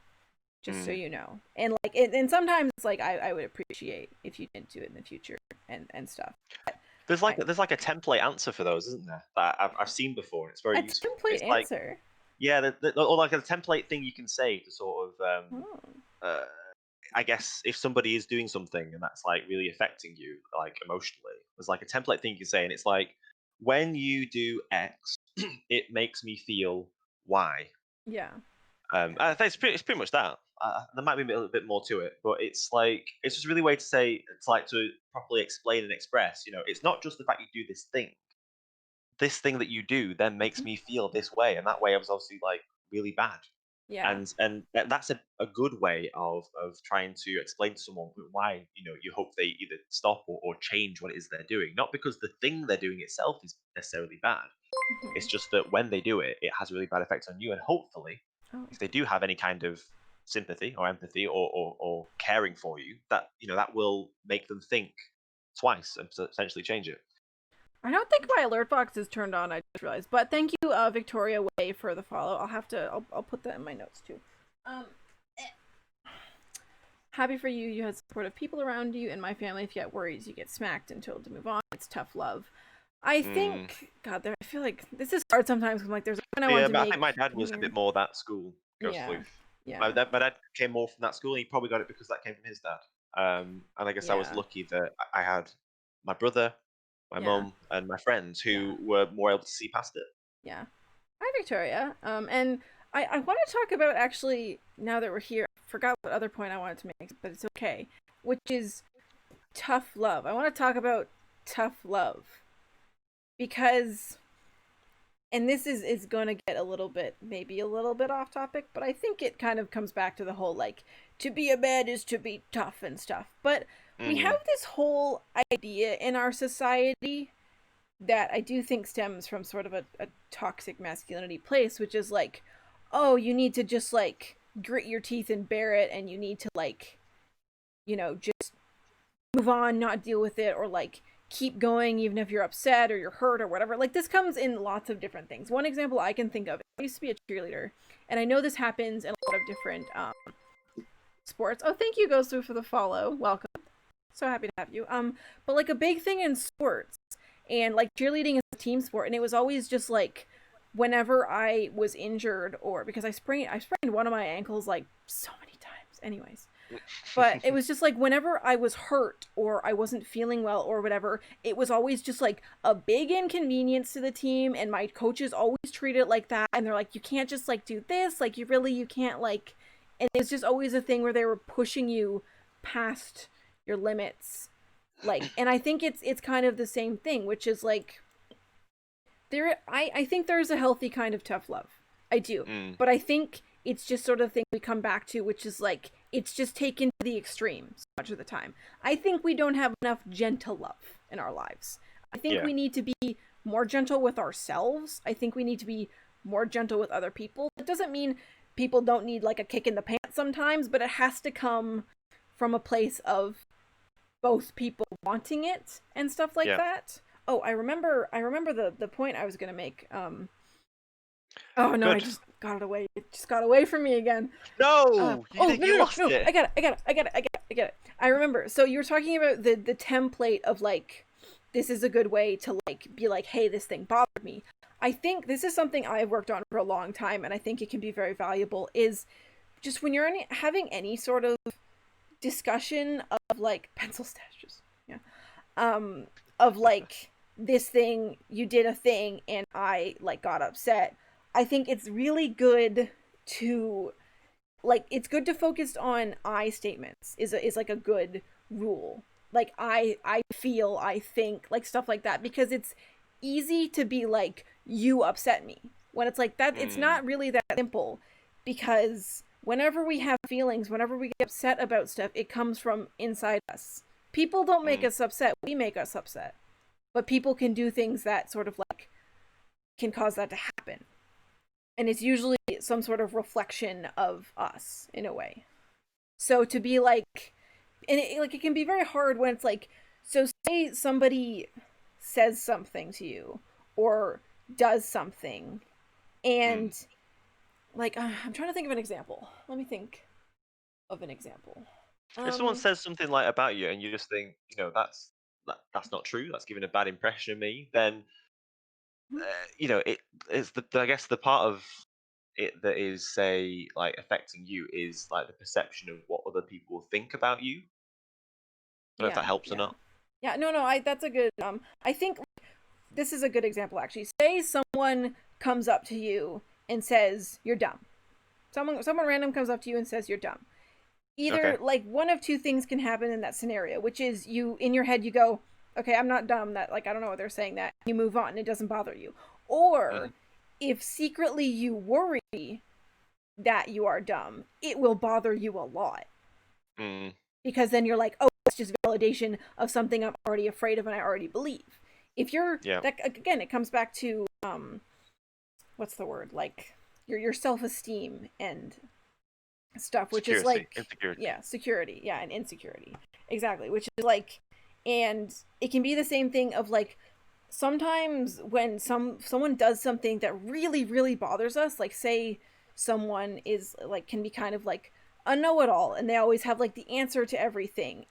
It can bother us for different reasons. It can bother us because we don't feel heard and stuff like that, but sometimes it can also be, if it really really bothers you, it might be because you're afraid that you are a know-it-all, or have a Mm. sense that maybe you are a know-it-all, and so seeing that reflected does not make you feel good, you know I'm gonna look at chat really quick. Yeah, well, I can think of a good example of that. Mm-hmm. It comes from the quiz team that I'm on.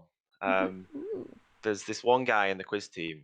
He doesn't come all the time, but when he does come, he has to give the answer, and he's so excited. It goes a bit into some of the things we were saying before, but like, yeah, I think he does come from a place of insecurity. He has to be the person who gives the answer, and sometimes will shout it, which gives everyone else the answer, which isn't great. Um, and I Hydrate. mean, when that happens, oh, hydrate, yep, hydrate, we'll do that. Do hydrate. When that happens, you've got two options. You can either say like, "Can you stop it?" Mm-hmm. because you're giving everyone else the answer, which isn't good. And and I know, but it's difficult because you know that that's going to go down badly with them. So the other option is like to enable it and be like, okay, well, we're just going to let you give all the answers, and we're only going to step in if there's one you don't know, or if there's one that we really think you're wrong Mm-hmm. on. I had a point there, but it's gone away from It's me. okay. Sorry. It's okay. We're talking about hay bales in chat. Just go Yeah, find I some saw hay that. bales to throw in a trailer. Gonna Google hay bales near me. Alright, you're gonna find the weirdest dating site now. Oh Yeah, man. welcome, Warrior Girl. Great to see you. What do you want? Yes, that's right. God. Oh, Sorry, what was the point you talking about once? oh God. Where did we start there? I'm so bad at remembering things. About the I guess the impact on your feelings when Oh yeah. someone does Well, like, something. so your feelings always come from you, and people can do things that like upset you, but often it's some reflection of you, and that can Mm, be like, sometimes that can be a need is not getting met, like it coming back to the need to be heard, and oftentimes when people are taking up a lot of space, you cannot feel heard, yeah, and that's okay. Yeah.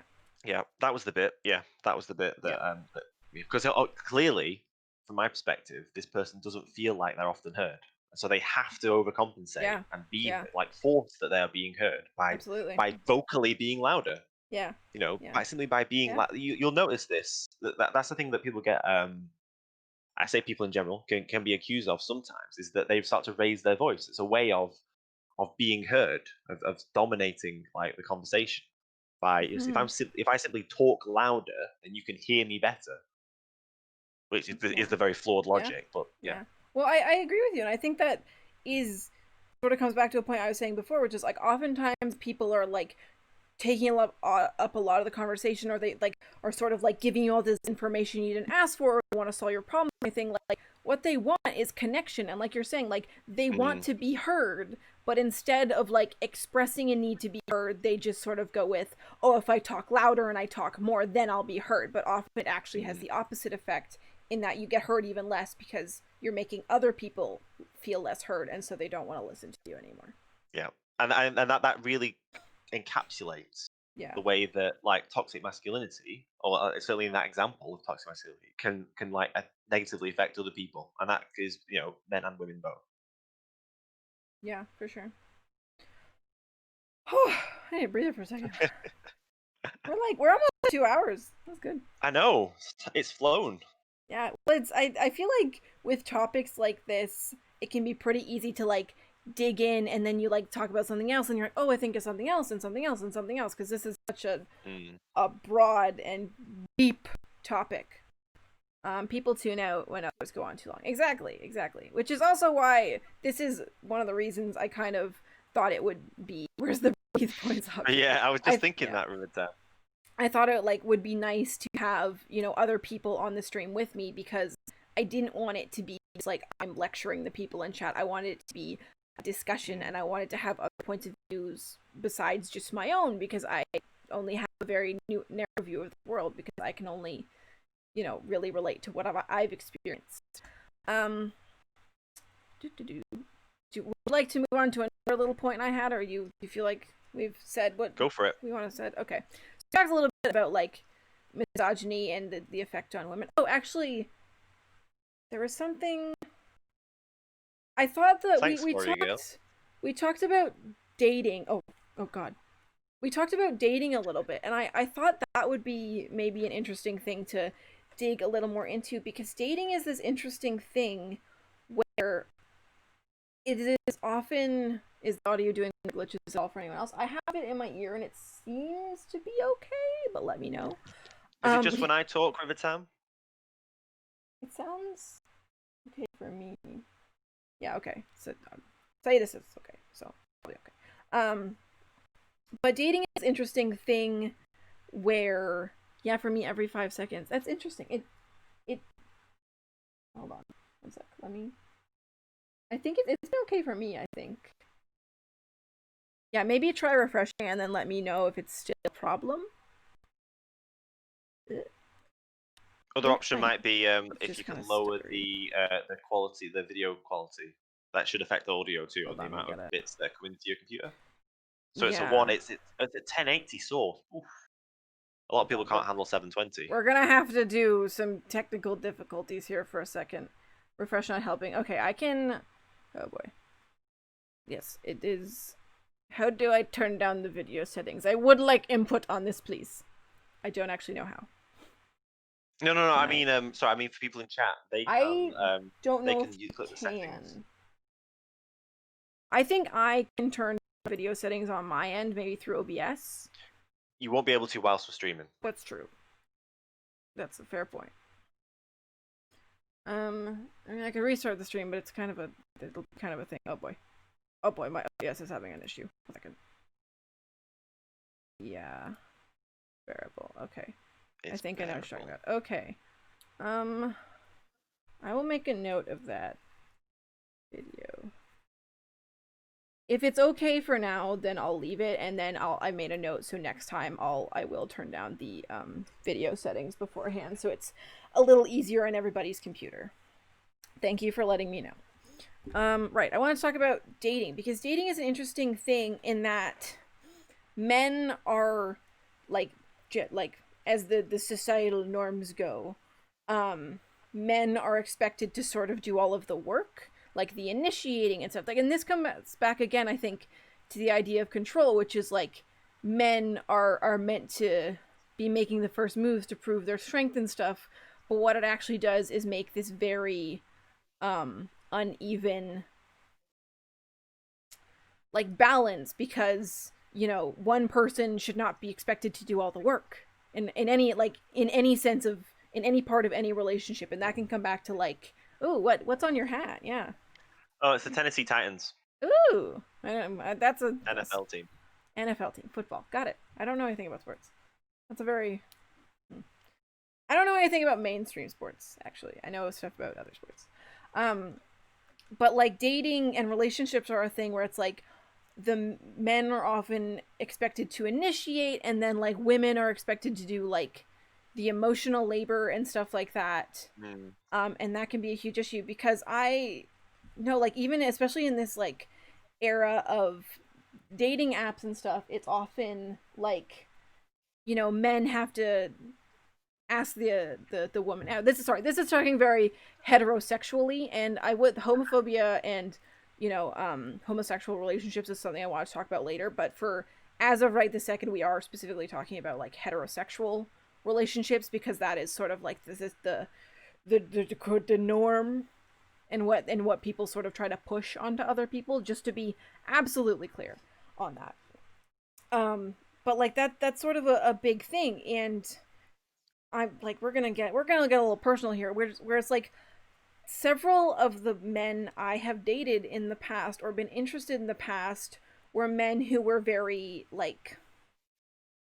emotionally stunted, let's say. but they were men who appeared very strong and stuff like that, and that attracted me to them, which is frustrating because they turned out to be awful guys. But it sort of it was like guys who wanted control, and for Mm, some reason I enjoyed that. I think that's a personal reflection of there's some things I need to work on. But I don't find fault with dating as it is. I'm expected to hold a conversation and give off a good vibe in the first 2 minutes and pay the bill. The girl just needs to not sit there yawning. Honestly, I've heard on. Yeah, but see that is what I mean. Emotionally unavailable. That's a good term. But mm. that's what I mean. It's like just in relationships in general, and like with dating and stuff. Ideally it would be more of like an equal thing. Like it's not really fair just in general for to expect one person to do all the work in a partnership in any sense, and that happens quite a bit in different areas, I think, in relationships. Do you have any thoughts on that?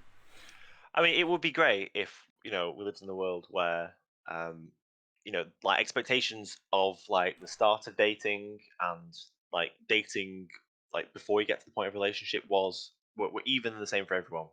It would be great if anyone could ask anyone out, which they can, and they do, but it certainly is in one direction. You're right, so it would be great if that was more even, and it would be Mm-hmm. great if there wasn't the kind of expectations of you know the guy pays the bill and even like the guy plans the date, the guy picks the girl up for the date, the girl just has to look pretty, that kind of thing. If Yeah. if it was like if the way Someone's at the it's door. interesting, someone's at the door. Um, I can carry on if you need to get it. No, no, sorry. I was just reading chat. Ghost just Oh said right. someone's at the door. Yeah. Oh, okay. Yeah. Oh, yeah, I see. Carry on. Well, I'll just say that I don't know. Perhaps I might not be the best person to talk about this. Maybe I am, or maybe I'm not. I don't know. My When I was dating, I'm not dating at the moment. But when I was dating, I always viewed it as we're going out together as like a team. Like we're a team, and we're gonna have a good time. Well, the aim is that we need to have a good time. So we're both trying to make each other laugh. We're both trying to find out more about each other. We're both trying to engage with each other. Mm-hmm. And if whenever I got the impression that that wasn't the aim of the person opposite me, then generally I knew it wasn't going to a second date. Yeah. I So mean, I guess I applied that kind of standard. But you're right.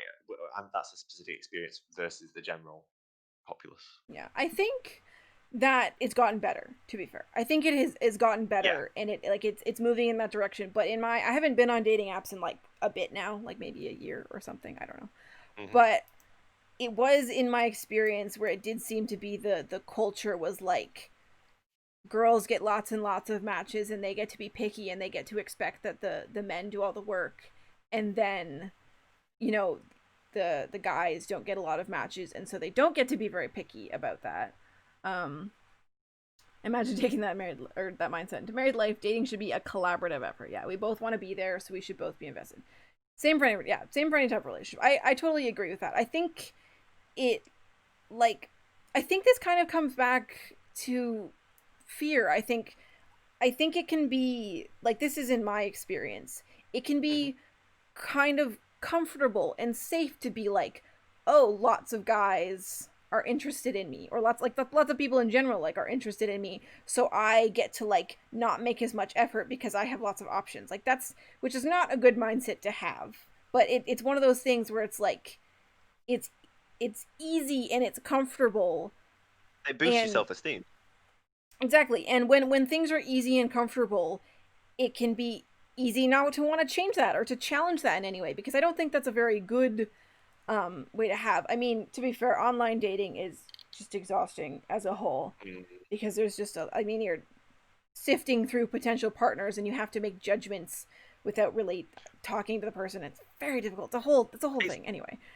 Yeah, it's probably I mean, any of the well, most of your online dating apps and things, it's almost impossible for you whether you're a guy or a girl, because for the from the guy's perspective, you well you get some people. So when I was on online dating, I would always try and just swipe the people who I thought were interesting, who I thought looked Yeah. nice, who I thought had put some effort into the profile, and then if we matched, I'd try and write like an interesting.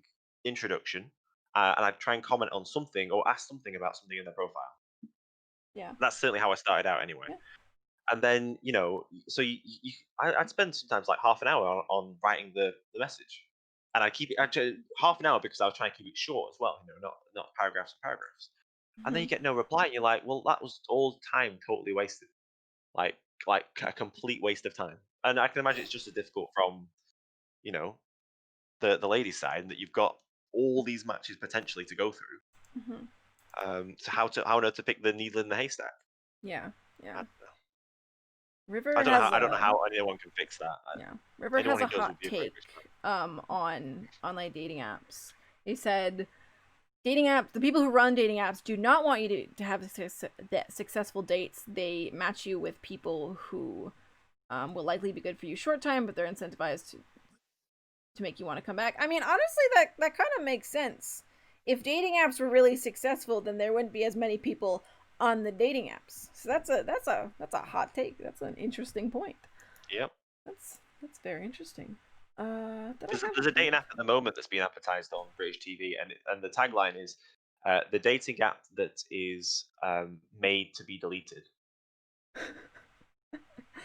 Is their Yeah. little catchphrase tagline at the end of it? It shows all these couples together, and then like the icon of the dating app is like on the stuff with them, and it just like vanishes.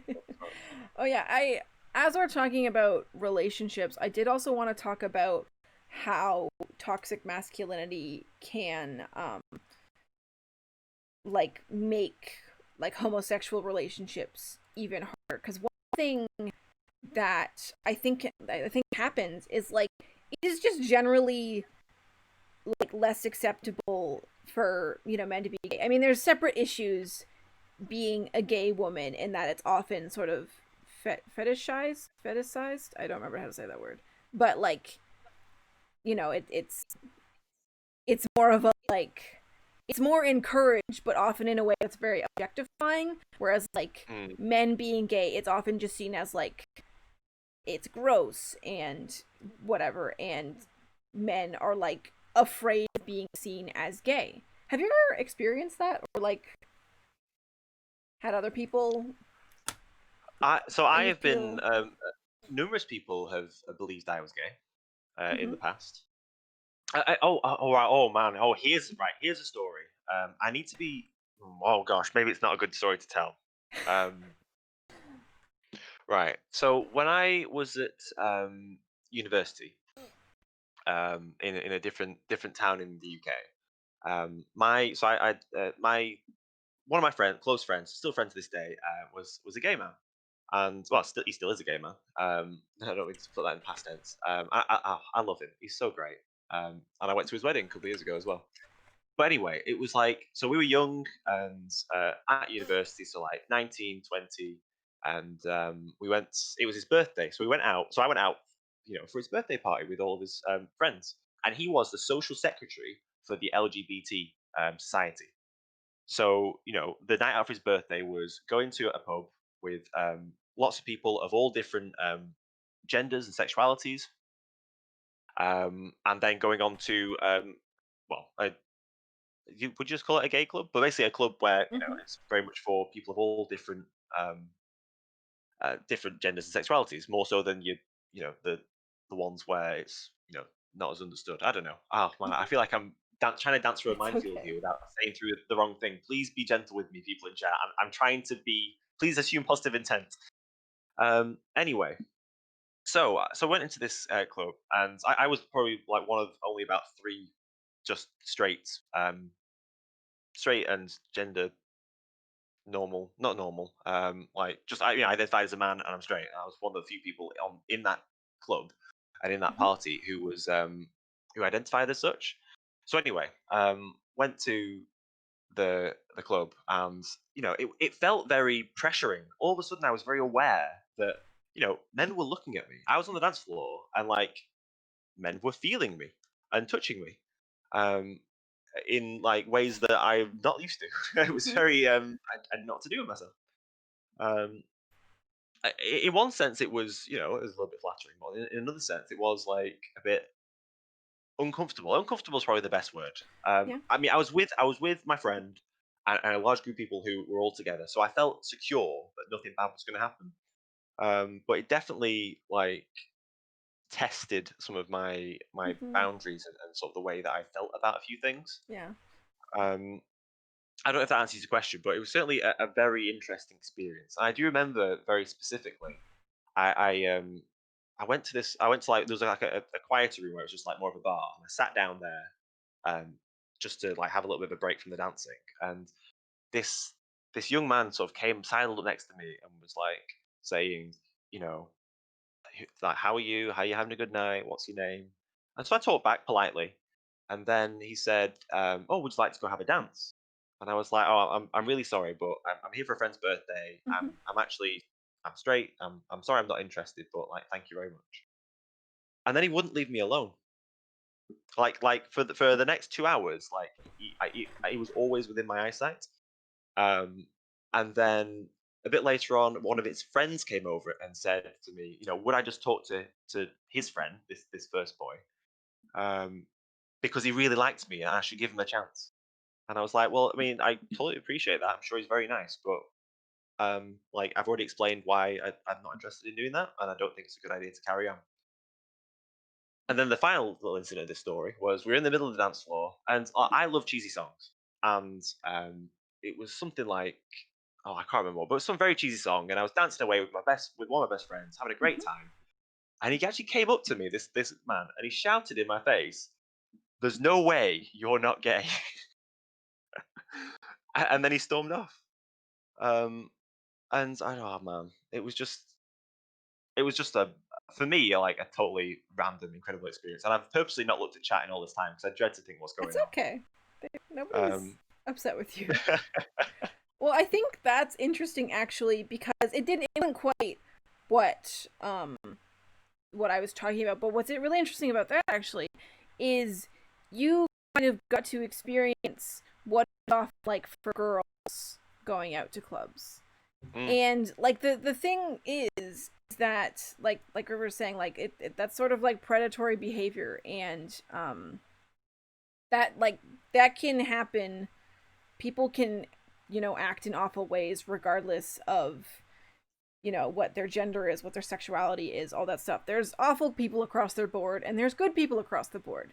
And so you kind of got to experience sort of, this is another different facet of just like more coming back to that like men, mm, wanting to be in control and sort of having the idea and courage that they're entitled to the bodies of the people they're attracted to and stuff like that. I had a similar experience to what Naj. It freaked me out and I ran. It was a different time and it was good. Yeah, like that's a pretty common thing that happens in clubs. That has happened to me in clubs where people like men, not people, guys, mm, would just I'd be dancing with my friends and a guy would come up behind me and just sort of grab me and start like trying to dance with me without any sort of interaction beforehand, any sort of like mm, consent checking, anything. And that happened a lot. And you would have, you know, guys asking if you want a drink and stuff like that. And sort of like you saying, like some guys don't really take no for an answer and they'll sort of hound you about it. And it can be a really, really uncomfortable experience. I've had a guy who waited in the women's bathroom at a pool and waited in a stall for a woman to come in. Oh my god, that's awful. But whoa, yeah, that's awful. But it's just it's sort of come back to, I think this is another facet of the like, kind of dating, but like relationships and interaction with people, where it's like, mm, it's encouraged for men to be persistent, and on top of that, it's encouraged for women to like not make a scene, not be confrontational, to be like very soft and like forgiving and open, and so to not be rude and to be like mm, literally just like screw off, I'm not interested, when people are being making them uncomfortable and doing things that violate boundaries and stuff like that. So I do think, I mean, that was, we went in a different direction than I intended, but that's totally okay. Um but it's just yeah. It, my mother was with sorry, me I at didn't the mean to time. like It's okay. derail it. It's all Just good. I literally like when you mentioned that, I flashed back into the moment. I just felt like a lot of that again. as I talk through that. Yeah, yeah. I mean, as long as we're like we can relate it back to toxic masculinity, it's okay. I'm okay if we go a little off on tangents. One of my mods did message me at one point to be like, you're kind of going off topic here, right? And I was like, yeah, it's fine. It's Good fine. job, Mod. Thank Good you, job. mod. Thank you. You're good, mod. But sort of go back to the original thing we were talking about, which is, um, homosexual relationships. I think a big thing that can happen is like I mentioned sort of vaguely that, women are often expected to do like the emotional work in a relationship. And so when you have two guys trying to be in a relationship, it's like who, quote unquote, is supposed to do the emotional labor. Your experience is Yeah. valid. I'm sorry you experienced it. Thank you for sharing. Yeah, it is an awful thing to experience. It is so uncomfortable. It can ruin your night when a night when you're just trying to have fun. Thanks, Um, RT. just shorting them all down. Someone else Yeah, called him RT in chat. What Warrior yeah, Girl yeah. called him RT, so I went with it. Can we talk about how men are not allowed to be triggered as part of toxic masculinity? Sure, we can talk about that in a little bit because I keep trying to do this point and I want to talk about it. But it's like I feel like what can happen is affection and emotional labor and like being sort of lovey isn't like seen as like quote unquote masculine, and so it's Mm. like it's not okay for men to love men because well there's no woman in there doing the work, so it's bad. I've never thought of it like that. To be totally honest, I like I say I thought you were in a different direction on that side of things. Mm-hmm. I might go. I might go and ask my. I'll ask my good friend, whose wedding I went to, his view on that at some point. I think, Mm-hmm. and I'll report back. Well, I don't think there's something I can comment on. Mm-hmm. That's fair. I mean, to be fair, I haven't directly experienced it. This is just something I've talked about with other people and sort of read about experiences. It's just like it can be even harder if you don't like just in general it can be hard to sort of open up and something or sorry it's easier to open up and to be Mm, vulnerable if you have someone else creating that safe environment for you, and that is a skill that I feel like men are not really taught. And mm, so when you and yes. like women kind of are taught more, so it's easier for women to create a safer listening environment. But then when you get Mm. to men who want to be emotionally connected and they want to be intimate, it can be like, even harder because they don't sort of have the tools to open up. Yeah, yeah. I'm trying to form It's all some good. It's thoughts, all good. but I really don't think it's. I don't know. That's fair. I That's don't know. that's all I wanted to say on Uh, that The, topic. the On only my thing I end. was going to bring in on the, I guess, the homosexual relationship side, where when it comes to toxic masculinity, is that often when that used to be used as an insult. Yeah. I remember being in like our primary school, so like our elementary school, or whatever you call it in Canada. I don't know. Mhm. Where I remember that and I say this as me as well. Like we used to throw around like gay as a word, as like, oh, that's so gay, as like the like, oh, we've been doing homework tonight, oh, that's really gay. Like Yeah. that's just what we use. And honestly, probably a lot of those people in the class, even me probably looking back, didn't really know what that word meant. Mhm. Um, and so it's amazing how that sort of like at that time, I don't think it happens as much now, but at that time, I feel like so many people would have like started using that word because they heard it used in a bad sense, in a derogatory sense, in a like this is clearly a bad thing, even if you don't know what it is. And then when you Mhm. do find out what it is, oh well, clearly it's the mindset's already there. Well, I already know that's a bad thing, so why would anyone want to do that? Yeah. And the other side of that is that often when it comes to, I think I'm right in saying, often when it comes to like gay being seen as a bad thing by people who are being like overtly and toxically masculine, it's from the perspective of like the person who is being the submissive one. Like Mhm. that's where the insult lies. Oh, you're gonna let another person dominate you, and you're another person like be like have power over you in that sense. And I seem to think there's even countries where like that's sort of like the legal definition, in that if you're the one on the receiving end, so to speak, then like you're the one that's committed the crime, and if you're Mhm. on the other side, then that's like that isn't gay. It's yeah. Obviously, let's not get into like different countries' laws because we're definitely not qualified to talk about that. But yeah, yeah, that's all where I thought you were going, and it's just interesting how that like has been in sort of in national terms, in like legal terms, in in the way it's talked about, all contributes to like a negative view Yeah. of that, and a view that's an element of homosexuality that is like not compatible or Hmm. distinctly incompatible with masculinity, Hmm. which is where like where that angst comes from, Yeah, for sure. Yeah, and no, it probably still is in some quarters. Yeah. yeah, I think you kind of guys like we keep coming back to the same sort of point. It's like, oh, you would let someone else like have control over you or have power over you, like that's not manly, or like that sort of thing. Like it's, I feel like a lot of what we were talking about here just kind of comes back to that, where it's like, you know, Mm, society says that masculinity is having power and being in control, and that is a really really damaging definition mm. in so many ways, so many ways. Whew. On that note, I have to go to the bathroom. It's like as soon as I sit down to stream, my body's like, "Oh, it's time. It's time to stream." Okay, well, goes right through me. Okay, yeah. So I will be right back Should we put again. another poll up? Sure, sure. Great idea. Yeah. I'll go to break and we'll put another poll up. Yeah.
All right, we're back, and I think we're gonna do about 10 more minutes of this, and then I think Expert is gonna head off because he has stuff to do. And then for the last half hour or so, I'm just gonna play Slime Rancher as a nice, relaxing game to come down from this all this serious discussion we're having and all that. So I did put up a poll. Doesn't look like anybody likes the poll, but that's okay. Understandable. I think for the last few minutes, we're just gonna talk about we're just going to reiterate a little bit about what we think good masculinity is. So do you want to start us off with that, Expert? Yeah, I think one of the first things that we sort of like talked about, identified was the idea that rather than trying to actually no, let me start with the other one. I think the most important one is probably the idea that in the toxic masculine world, it's strength to not show your emotions, whereas I think like Yeah. the good side of masculinity is the strength to show your emotions. Mm-hmm. And I think like that's just like a thing that I think we need to hopefully like recognize, and it's something that I try and work on and try to live as part Mm-hmm. of my life, because it is to show weakness is a stronger thing to do than any kind of strength you can display hiding Mm-hmm. Yeah, I think like good masculinity and turning towards good masculinity is just about redefining how to look at strength and power it. and all that sort of stuff, and to work to make an environment to allow more quote unquote feminine qualities to be acceptable and seen as good. Like And to go just go, I just want to, because I know River Tam has made a couple of yes, points yes, about like yes, PTSD, and yes, for I sure. think we can tie it into this Yep. in the sense that yeah, it is toxic to say that, because really when you say men can't have PTSD, you're saying that men can't be honest about their feelings, because really Yeah. PTSD is like a massive storm of feelings that are going on that you need to deal with, and if you can have the strength to talk about it in Mm-hmm. the face of like societal pressure not to. That is where the masculine the strength Yeah. element Yeah. comes from. If there is a societal pressure not to do something that is going to be good for you, then that is where that's where you can be masculine Mm-hmm. and show that Mm-hmm. weakness and be strong through doing it. And I think Yeah. having the strength to do that, that's the only way that we'll be able to change that kind of mindset. For sure. For sure. I agree. I think the whole like men can't have PTSD. It comes back to the same like, men need to be tough, and if you have any kind of feelings, then you're not tough, and thus you're not a good man. And I think it's the opposite. I think if you're able to express your feelings in a healthy way, I think that's good masculinity and also just good being a person, I think we Mm. spend so much time telling people in general they can and can't do and how they should or shouldn't feel or be or love or whatever. And we just need to stop. We just need to be more supportive of people and spend a lot more time listening and learning and caring less about being right. I know that's something I have to work on still. I like being right. And I like arguing with people until I'm right. Who Which is doesn't a like being habit I'm right? getting out of. But it is what it is. I'm okay to end off there if you want. We're a little early, but we can just sort of yeah, No, I figure think it that's out. good. I just want to say like thanks to everyone who's taken part in chat. Yeah, yeah. For all the comments, there's been some definitely very interesting points raised. Mm-hmm. We've tried our best to listen and to incorporate them into the conversation. I think thank you very much to you, Wads, as well for Mm-hmm. inviting me on Yeah. and letting me be a part of this. It's been really cool. I've really enjoyed it. Yeah, this has been wonderful and absolutely go check out Expert at Not a Gaming Expert on Twitch. I don't know if you have other social medias also that you want to mention. That's totally fine if you do. I do have a Twitter, which Mm-hmm. is essentially my username, but for the not and the gaming, it's just the first initial, so it's N_A_G_G_expert. Awesome. Yeah, and again, thank you so much for being on. This has been awesome, and I hope we get to do it again sometime in the future. Yeah, And definitely, I'd be yeah, up for that. yeah. So I'm gonna go on break. I think for like 5 to 10 minutes after this, and then we'll hop into Slime Rancher. I will just address one last thing that Warrior Girls said in chat. Do you think you need to be mindful of who you share your feelings with? I absolutely do, but again, it comes back to like in an ideal world, we could express our feelings to anyone in a good and productive manner. And I think that's Mm. sort of the thing we want to work towards, but you do have to guard yourself now a little bit. Again, so thank you everybody who joined us, and I'll be back soon. Thank you so much, Expert, for coming and joining us today. And I hope you have Yep. a great rest of your day. And we'll go to commercial, I Thank you very guess. much. Bye bye. Bye all.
Hello, friends, I'm back.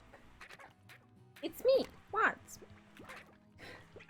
I saw, thank you so much, Colton K2000, for the sub and the follow. I appreciate it a lot. Welcome. And now that we've sort of, oh, I will say, that, like, took it out of me a lot more than I thought it would. It was a really, I really enjoyed that stream. But I didn't really take into account how emotionally, tiring it would be. It was still good, I thought. River said, I will need to go soon to get ready. No problem at all. I'm just gonna noodle around in Slime Rancher for the last, like, half hour or so because I feel like it's gonna be a good way to decompress a little bit. Because I feel like we all could use a little bit of that. Is that the real Colton K2000? I'm such a big fan of your work. Such a big fan. You're pronouncing it wrong. Colton. 2000. Colton K2000. Like the Irish say it. 2000. Alright, so we were... I don't remember what we were doing in this game. Welcome, it's good to see you. You get the fancy founder badge. Slime time. I think I also got an emote because you subscribed, which is super awesome. Nothing up here I could say to take a thank. Thanks for the pride pog. Apparently that's the one I got. Oh, it's so cute! It's a little bee! Heck yeah! Oh, yeah, I hope you guys had a good time in the earlier chat. I'm very warm at this point. But it was good. It's good. I'm just tired now. I need a nap or something. Those are the pride emoji, or not the pride. Maybe they are pride. Yeah, there are pride emotes, right? The new limited time ones they offered. They're so friggin' cute.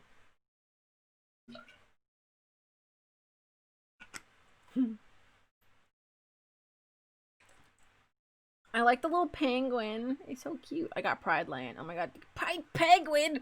Oh my god. I want Pride Penguin. I want it. Oh, it seems my Slime Rancher's not responding, so we're gonna give it a minute, and it's gonna be fine.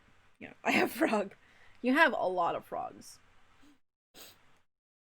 How do you manage so many frogs? God, I will say, I wish they weren't limited. Yeah, me too. Catching frogs is so friggin' annoying. I don't know if I've talked about that before, but like they're so, because they're like, their skin is like quite wet and they're just like slippery, like trying to catch them and hold on to them is a nightmare. Can we hear the game? I can hear it, so you should be able to hear it also. And I think I changed yeah, I did. I changed everything. I'm good. I have a channel dedicated to frogs on my Discord. You absolutely do, and it's wonderful. I have just the animal channel because I can't choose on which is my favorite, but I absolutely love herping. Catching reptiles is so fun. I mean, I'm talking specifically about, like, when I was, cleaning this frog's cage, and it got out, and it got underneath an area where it was really hard to get into, and it was so annoying because I was trying to catch it, and they're so slippery, and it was just going deeper into this, like, crawl space. It was horrible. I need a clarification what costume gets warm if I read in. I'm gonna be honest, I don't even know what costumes are in this home. Right now, it's gonna be a Halloween costume of some kind. I might even put makeup on my face. I can hear it. Do we got any music? There should be music in the game. I can go, I'll turn up the music some. There we go. We're vibing. It'll be an old Halloween costume. I make no promises. I definitely have a penguin onesie somewhere. So that's an option, although I might die because it's so warm. So we'll have to see. It's a surprise. You could cosplay. It'll be like a full body costume. There might be makeup. I don't know yet. Maybe I'll be a fish because it's gonna be Wildlife Wednesday. Can we hear the tunes now? That's good. I forgot. I think I opened this. This was the last thing I did. Oh. A new thing. That's what I did. Yeah. My game is lagging a touch. Is it lagging on screen? Hold on 1 second. I'm not close some things that I don't need. I apologize I wasn't playing any music during the like the pauses in between, but with the with all the audio thing, it was too confusing for my little brain, so I didn't do it. What's problem? What is problem? What is problem we are having now? Okay, I can hold on. We're just gonna take a second, and I'm going to hopefully unload some things so they stop being annoying. Yeah, I don't need that. I do need that one. I do need that one. I don't need this one.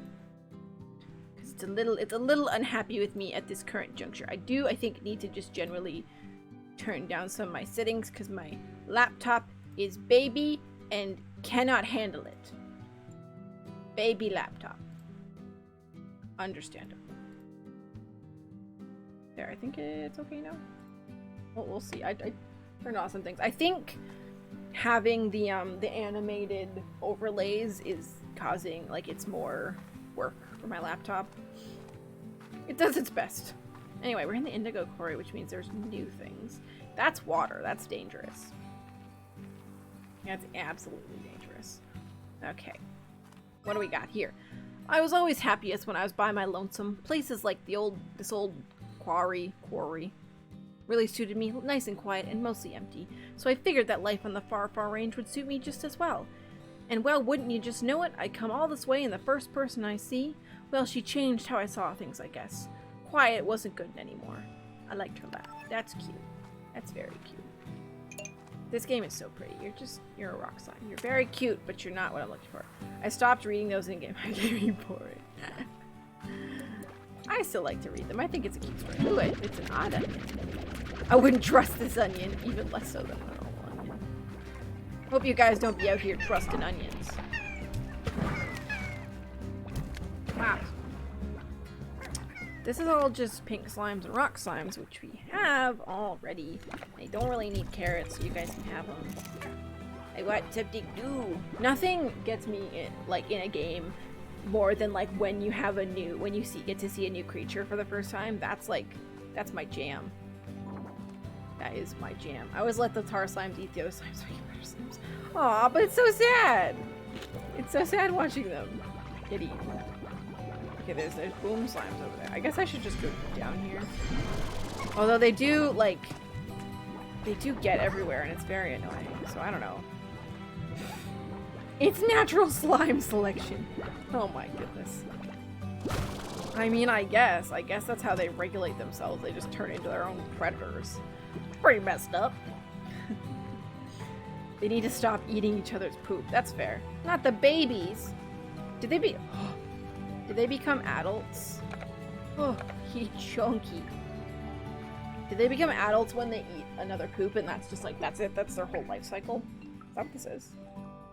Could be. It could be that. Oh, I need that. That was the thing I could not find in the other thing, like, for anything, is like the map. This one. I couldn't find this one anywhere. I'll find it eventually. They become Gordo slimes. Oh, so there's really not that many adults, I guess.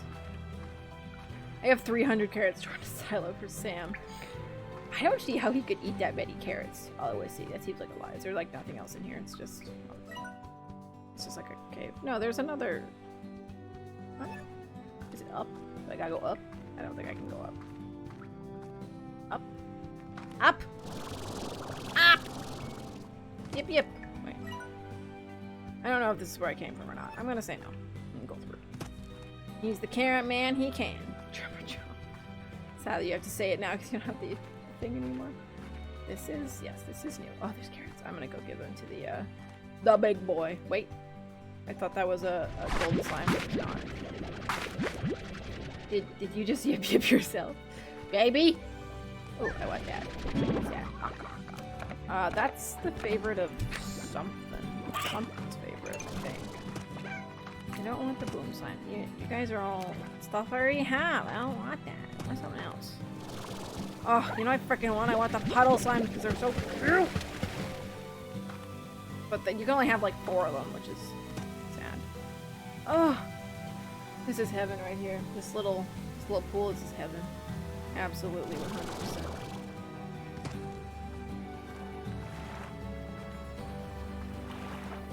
You can have more rad slimes. Ooh, oh, there's... Oh, this is gonna be bad. Oh, I'm afraid. Get out of here.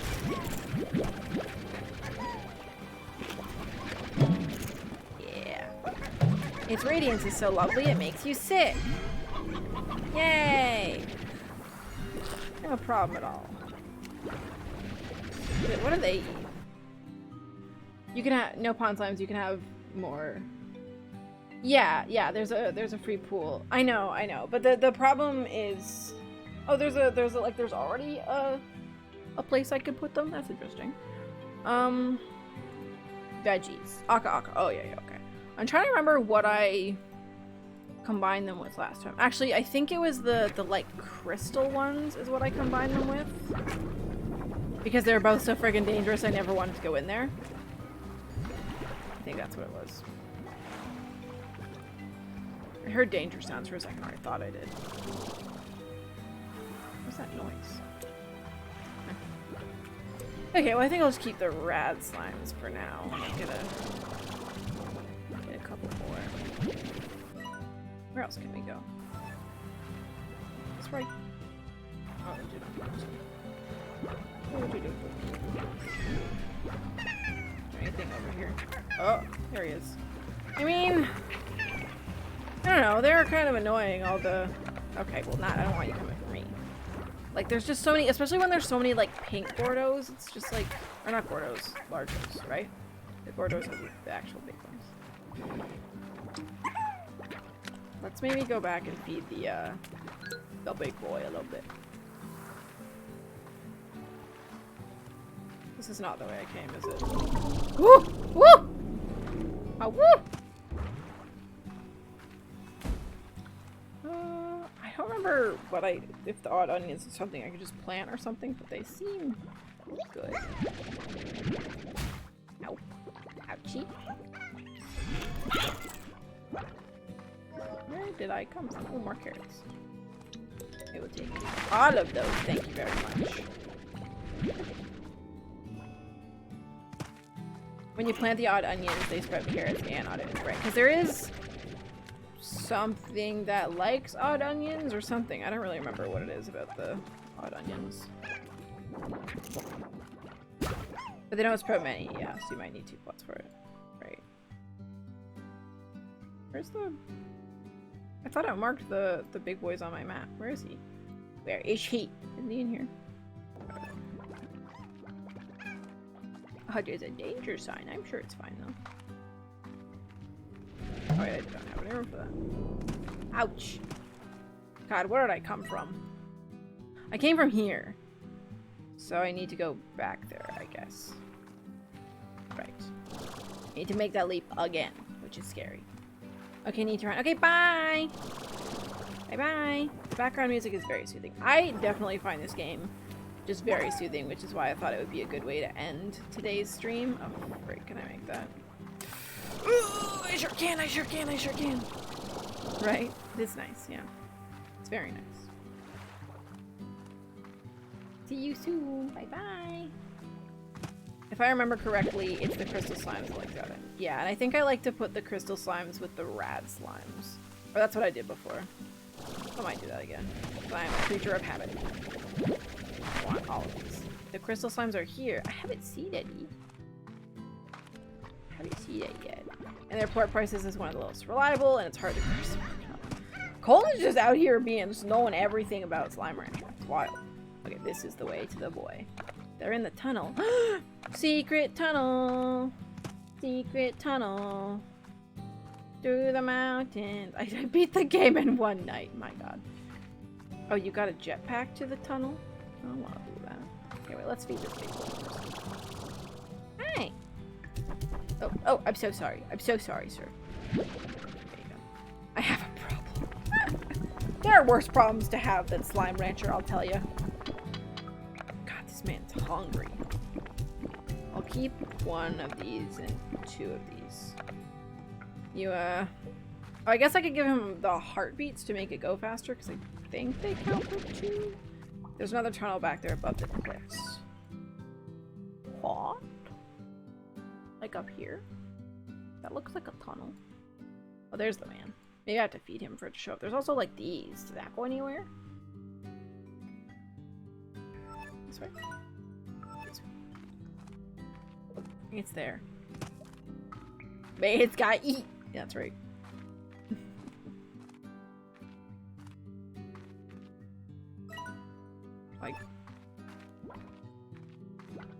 Did I go over here already? Because it looks like there's a tunnel there, or maybe it's just like not a tunnel. Maybe this is not a tunnel at all. What? It's like right there. I gotta go up. Can I do it? Come on! Come on! Come on! Oh, tunnel. Secret tunnel. Secret tunnel through the mountains. This is like magma. Oh, there they are. God, these ones are so cool. These are one of my favorites. They're very dangerous though. Oh, I don't need that many though. This is probably more than enough if I'm gonna combine them.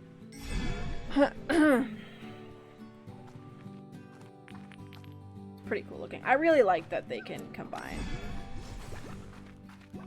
Oh, it's so dangerous. So danger. Big danger.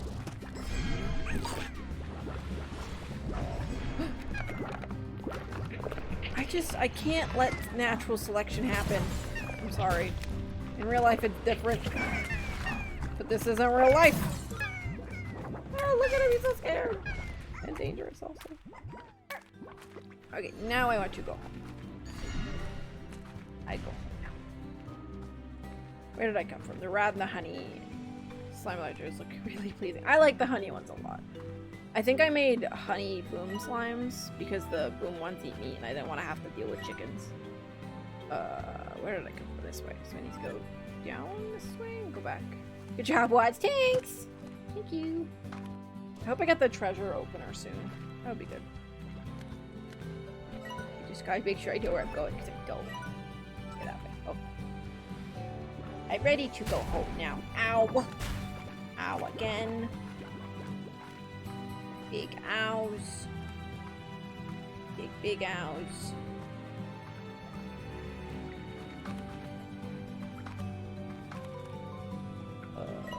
Yes. Listen, I'm afraid of getting lost. That's why I keep checking my map. Ow! Ow! Okay. This is a very dangerous area. You could so easily slip and hurt yourself. You could. Oh! Oh, God! Alright, this is not great. You are dangerous. You're so cute, but so dangerous. At least some of them have, like, defense mechanisms. Not that they seem to do anything against the boys that just eat them. Eat them up.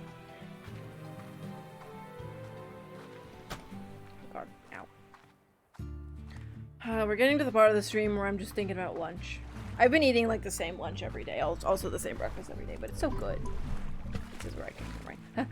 Excuse me, excuse me, excuse me. But first I gotta give all the slimes their lunch, you know?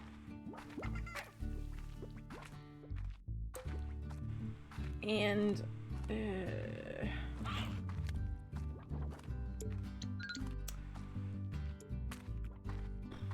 I need to start making more pens somewhere. I wonder if I can afford the lab place now. I'm not sure I will say the like how to set up the whole place is hard. Like I like the overgrowth is a good place to free roam slimes, but I'm not gonna free roam these guys because they're danger. See, those ones are also danger. I guess I could put them in the caves. God, there's so much food. I promise. Soon I will feed you. Soon. I don't have near that much. Okay, they're going in the caves for now then. Even if it doesn't really make sense to grow food in the caves, we're still gonna do it. I don't know if I need the odd onions, if I can give them just the aka. Oka. I don't know how to say that. Maybe like right.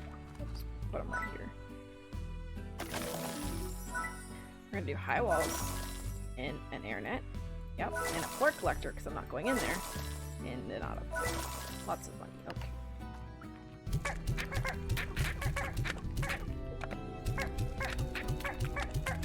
Glad they don't hurt each other. That's a good. That would be bad.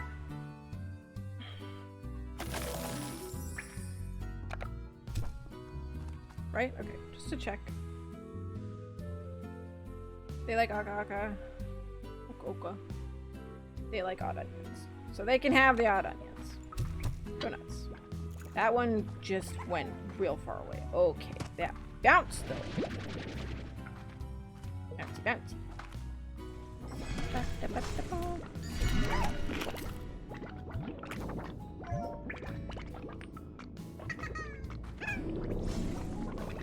That's a danger place. That's what that is. Do not go in there. I'd like to this faster, please. Yeah, we'll do twice as fast first. And I have no money. I need to go sell some poops, if you'll excuse me. Don't bad me.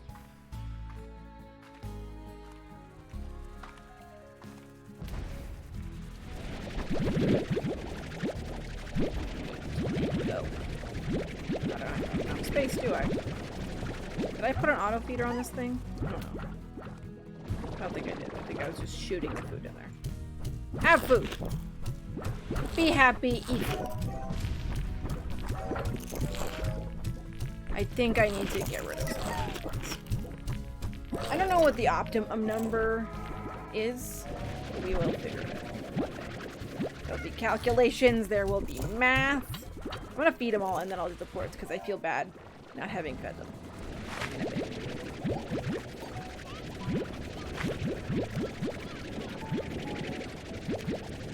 This game's just so satisfying. Just going to feed my kid. Like, you could spend so much time just doing this portion of, like, hanging out with them and feeding them. Oh god, my game just went real funky somewhere. Right. Now you may be fit. I just had a moment where I was like, did I just feed the wrong thing? It was upsetting. I know we're hungry, I know. Did I give you a... I did. I'm just like, put some in there. Man's gotta eat, you know? Man's gotta eat. That's so much money. What you make right now.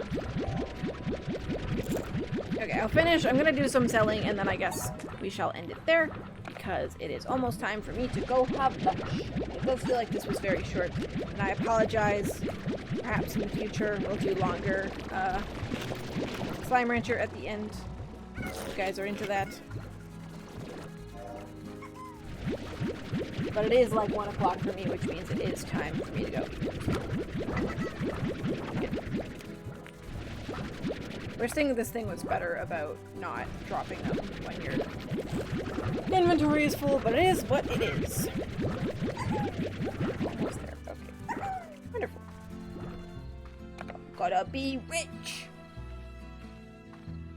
I think this would be pretty lonely though, you know? I guess you have the slimes, but, you know. And people are,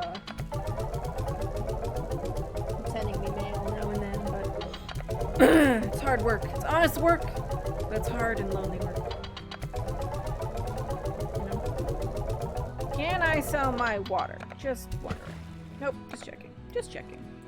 Alright, yeah, we'll finish selling these, and then we'll stop, and I think we'll go raid somebody.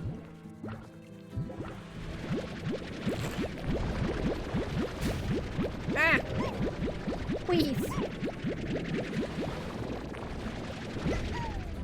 God, they're angry! See, this is why I feel like we need less of them. This is too much for me. I think we need to release some back into the wild again. Should we get rid of one? I feel like I should. I don't know. I feel like there's a lot of them in there and there's not enough food for them all. Oh, please don't. Ow! Go sell these again. I wish you could have multiple slots of the same thing. I think I've said that before, but that would be nice.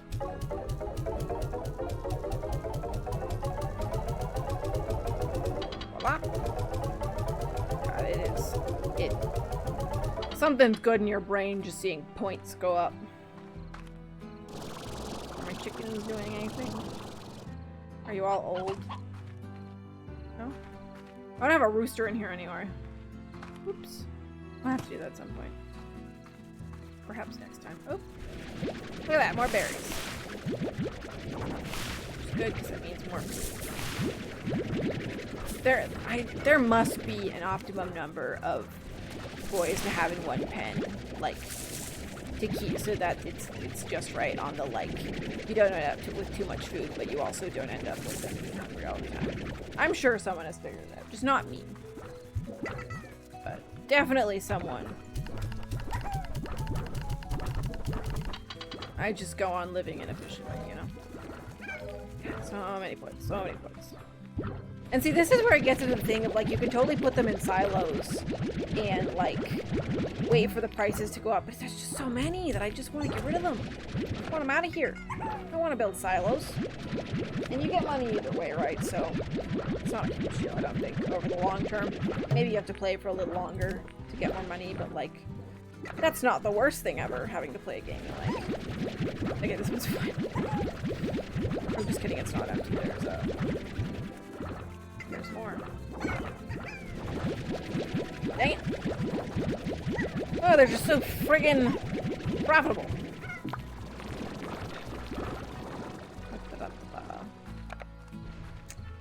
Yeah, I'd like to spend more time in this game, though. I really do like this game. And we've barely, gotten anywhere with this, really. We haven't done much of it. Alright. I think I'm gonna finish selling these ones, and then we'll probably end it. I personally found that it's only worth to build a silo for plorts when you have a large amount of quantum and saber plorts. Oh, shoot. Because their place fluctuates fast. Oh, I didn't know that. I didn't know there was seasons in this. Alright. So I think I will end it there. I have a big sleepy girl. God. Whew. Thank you everybody so much who joined. Oh, I think hold on 1 second. Hold on, I gotta do something. But thank you everybody who joined me for the Mindset Monday earlier and with me through that. It was very exciting. It was a bit of a roller coaster, but I'm excited to keep doing that sort of stuff and do more of it. I have no topic picked for next week yet, I will say. I think there was some suggestions of topics in my server though, so we shall see how that goes, but I think for the rest of the day I just need to, like, relax. Because this really took it out of me, you know? It really took it out of me. Just trying to get some, couple of things lined up here and I can start closing things down. No, I don't want that. I don't want that. Put it back. Put it back. There we go. Great. Okay. That's ready to go. Alright, so I think we're gonna go raid, River. And we'll go drop by to their stream and say hi. And I will go eat lunch. I will be back on Wednesday with Wildlife Wednesday. I'll be back on Thursday night with the karaoke drag stream. And then we may or may not be back on Friday. Haven't decided on that yet because 3 days of streaming in a row is going to be quite a lot for me. And I think the karaoke stream is, like, probably going to take it out of me. So I will keep you posted on that. Thank you again for joining. My Discord, you can join it below if you want to. I would love it if you followed, if you have not already. And I hope you guys have a wonderful day. So we are going to hit the raid, and I'm going to end the stream, and then we'll go raid. So, wait 1 second. I gotta quit. But we're raiding, and we're going. Bye-bye.